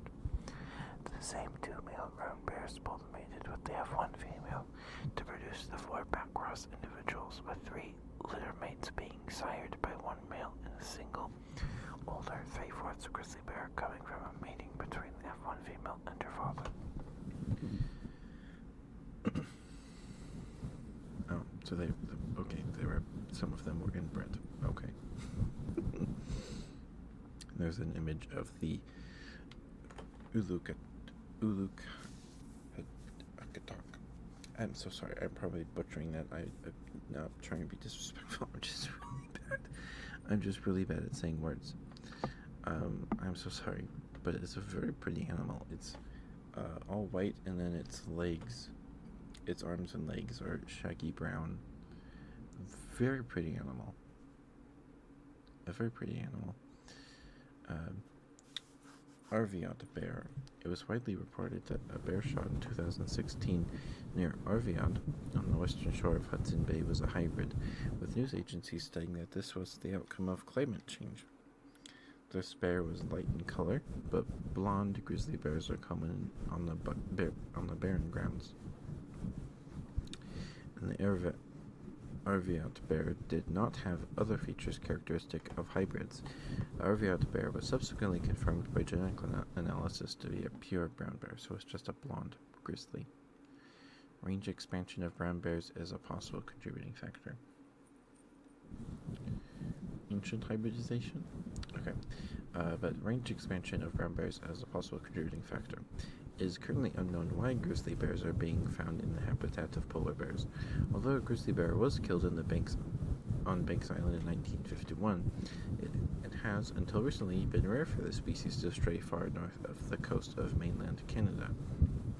In 1991, one or more grizzly bears were documented hunting seals and polar bears on the sea ice near Melville Island, over 500 kilometers from the... Sorry, this is EN Wikipedia, sorry.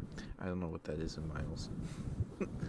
From the mainland coast. In 2003 and 2004, a geological team working on Melville Island obtained photographic and DNA evidence of a grizzly bear in the area.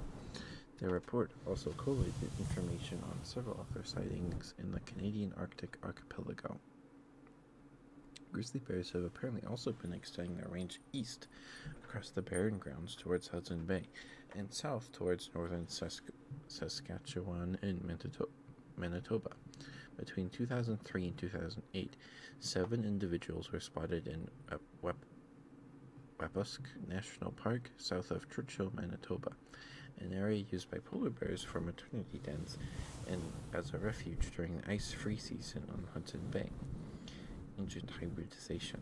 The genetic methods used to confirm the family relationships and ancestry of the hybrid bears from northern Canada date back to the early 1990s and are not powerful enough to reveal ancient history. However, the newer methods of genomics analyze thousands of sites in the genome, allowing the history of individual fragments of chromosomes to be traced back to particular populations or species in the case of hybridization. Genomic studies of brown bears and polar bears have revealed that gene flow from polar bears into brown bears, but not the other way around, was widespread in time and space during the Pleistocene. Of particular note, the bears living on the islands of the Alexander Archipelago of southeast Alaska trace their maternity inherited mitochondrial DNA entirely to polar bears, but over 90% of the nuclear genome to brown bears. That is so crazy. That's crazy. This appears to reflect a process in which a population of polar bears was left behind as the species retreated northwards at the end of the last ice age, with male brown bears subsequently introducing genes from the adjacent mainland, but female brown bears being generally unable or unwilling to swim across several kilometers of open ocean to reach the islands, thus the lack of exchange of mitochondrial DNA. That makes sense, yeah. Such studies have not been limited to polar bears and brown bears, and now it appears that gene flow between species have been widespread during the evolution of the living species of bears.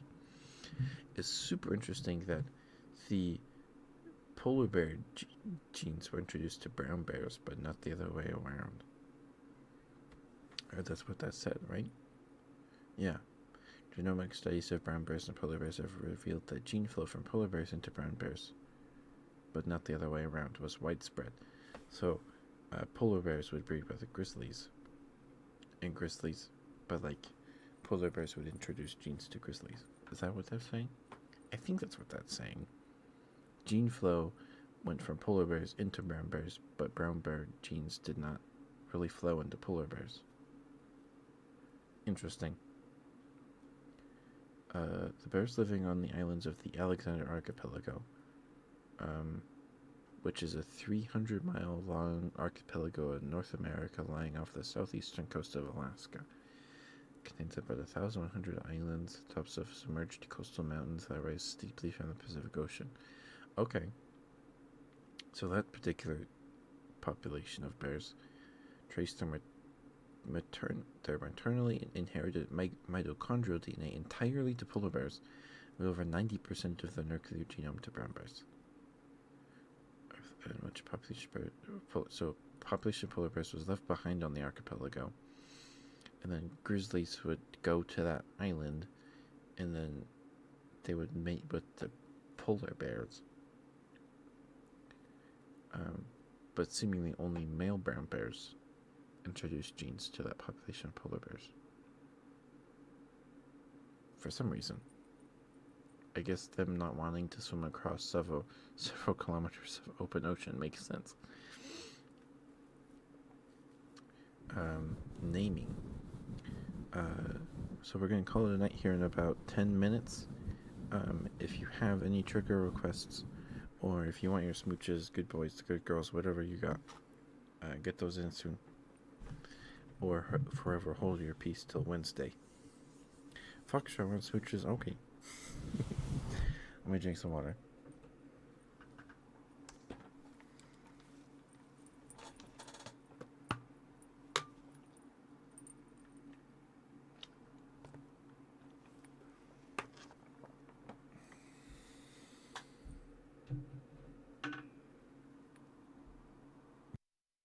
What was the thing? For some reason, I thought the mic was muted.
My lips feel pretty dry right now, sorry.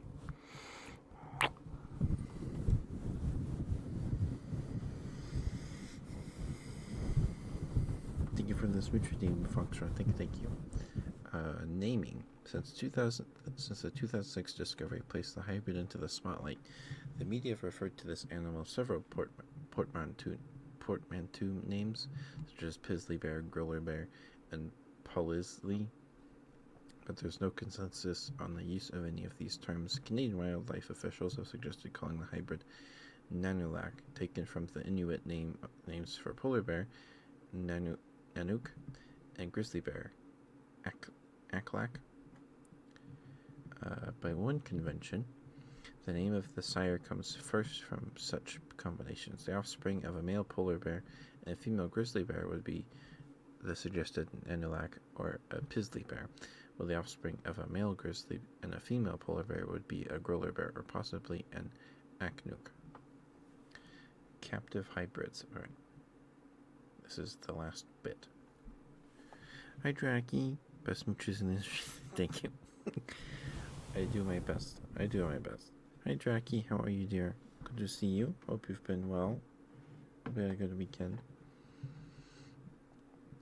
2 grizzly polar bear hybrid cubs, 1 female and 1 male, were born at Osnabrück Zoo in Osnabrück in 2004, and their physical traits were generally intermediate between the polar bear and the grizzly bear. For example, their bodies were smaller than polar bears but larger than grizzlies, while their heads fall between the broader grizzly head and the leaner polar bear head. They have long necks like polar bears but small shoulder humps like grizzlies. The soles of their feet are particularly covered in hair. Polar bears have hair-covered soles, which act as insulation, and grizzlies have hairless soles. Similarly, the hair of the hybrids exhibits a pattern of hollowness, which blends the traits of polar bears and grizzlies. In cross-section, the hair of polar bears is hollow, while the hair of grizzlies is either solid or has small hollow regions. This varies according to which part of the grizzly the hair is taken from. In the hybrid male, the paw hair was solid, but the dark hair was somewhat hollow, albeit with smaller empty regions than found in polar bear hair. The hair of the female hybrid contains a range of hollow regions. The hybrids demonstrated behavior more similar to polar bears than grizzlies.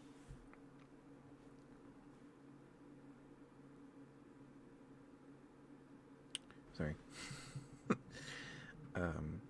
They stomped toys in a manner reminiscent of how polar bears break the ice, and hurled bags to the side as polar bears may hurl prey. Grizzlies given the same bags do not demonstrate this hurling behavior. The hybrids were also observed lying down as polar bears do, on their bellies with their rear legs splayed. The female hybrid bear Tips escaped her enclosure in November 2017 and was subsequently shot dead.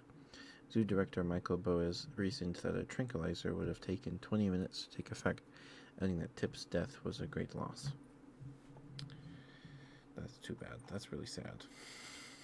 But that's the whole article. That's the whole article. Alright. I hope you're doing okay, Draki. Thank you for stopping by, dear.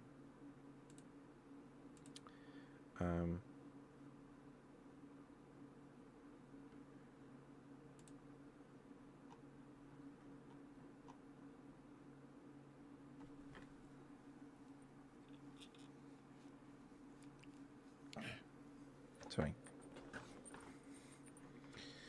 Okay, we're probably going to raid Sucrose.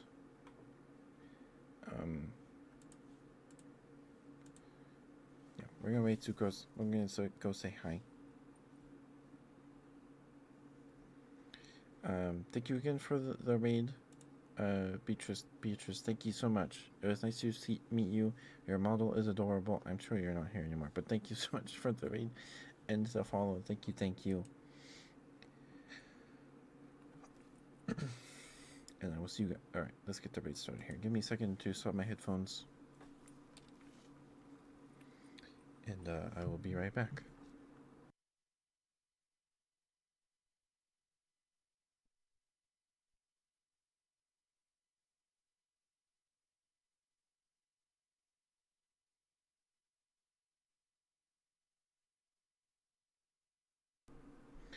Okay.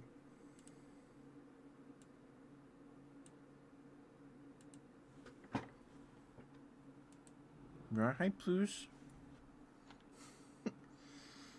How are you, Ploosh? Good to see you. Hope you're doing okay. We're gonna read out here in a few minutes. We're gonna go say hi to Sucrose. But how are you, Ploosh? You doing okay? Wait. Okay.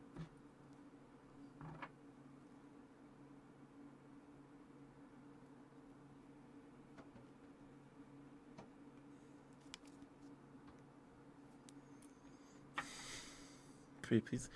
Okay. Give me a second to swap my headphones back over. I'll be right. Give me one second.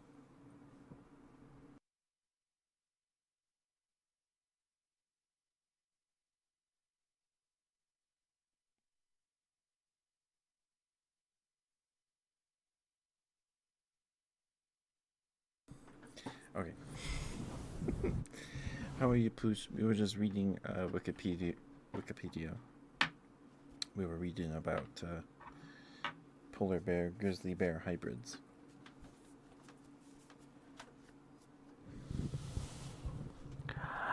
Push. Push, you're a very, very good girl. I'm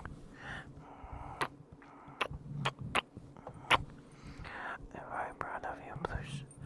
You work very hard, and your model looks amazing. You did such a good job. Oh my goodness. It's adorable. And the rigging is so good. You did such a great job.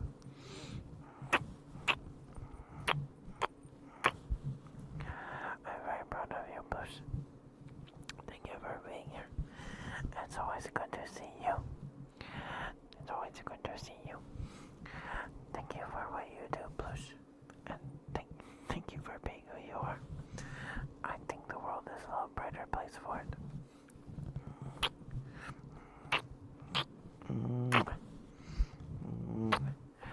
You're a very good girl. Good girl, Plush. Good girl. Yes, you are. Yes, you are such a good girl. Yes, you are.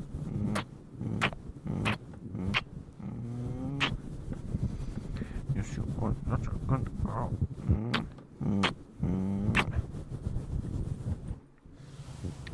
Hey, Brad. Just in time, huh? We're gonna call it a night here in a few minutes. You want your smooches? You want your smooches, Brad? You did such a great job on it, Plush. You should be proud. You should be proud of it. I'm doing okay. I'm doing okay.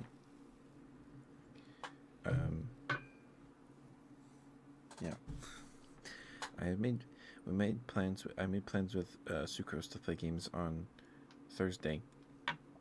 And then like 10 minutes later, find out that that's the day of my sister's graduation ceremony from high school. So it's like, oh, well, and the ceremony starts at like 5:30, and me and Sucrose decided on the time of 8. Yeah, she worked hard. She did great, and we decided on the 8 o'clock. But if the ceremony is like 2 hours, that's like 7:30, and then when I graduated, it was in the same building that they used for the ceremony. It took us like 40 minutes to an hour to get out of the parking lot. So, I don't know what time I'll get home. So I asked Sucrose if we could push it back like an hour. So Sucrose is going to have to start without me, or like just to leave the lot. Yes. Granted, I don't know how big my sister's graduating class is. Mine was like a little over 2K, I think. So, yeah, I don't know when I'll be home. So, Sucrose is gonna stall, probably start without me till I get home. So I don't know when I'm gonna get home. We'll see. We'll see. All right, Brett. Let me get your smooches. Sorry. Hope you're still there.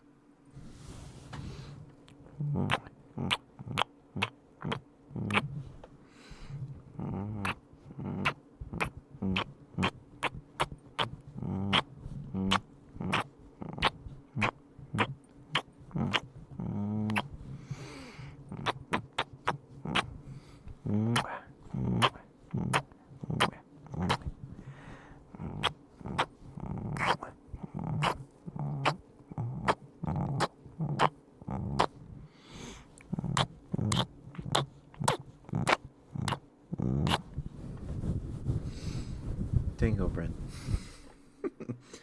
Thank you for this rich redeem, Brent. Thank you. Hope that was okay for you. Okay. Now, let's get the rate started here for Sucrose. We're gonna rate Sucrose. I think she's reading Other Side Picnic today. Yeah. So, give me a second to swap my headphones, and I will be right back for reals this time.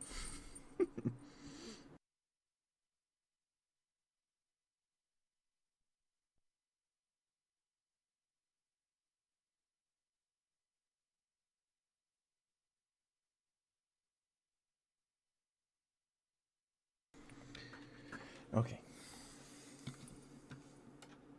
But I hope you have a good day, Brad. Good luck. Good morning.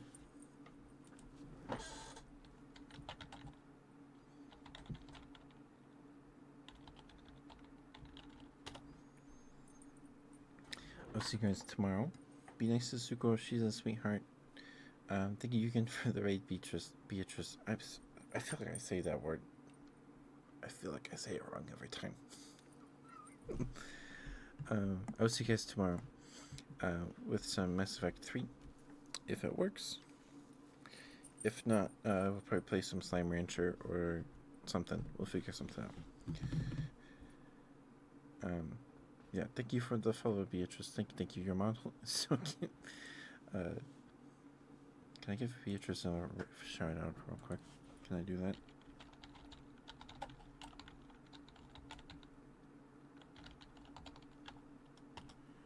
There we go. Give her a follow. She's doing ASMR too. I think today was the last day of her donathon. I think that's what that was. I think. But good night, guys. I'll see you tomorrow. I'm gonna go get some more broccoli casserole. I'm hungry. And I will see you guys tomorrow. Don't forget to brush your teeth, drink water. Be nice to Sucrose. She's a sweetheart. She has a really good laugh. Some good giggles. Good night, guys. Love you guys. Bye bye. Bye bye. Good night. Bye bye.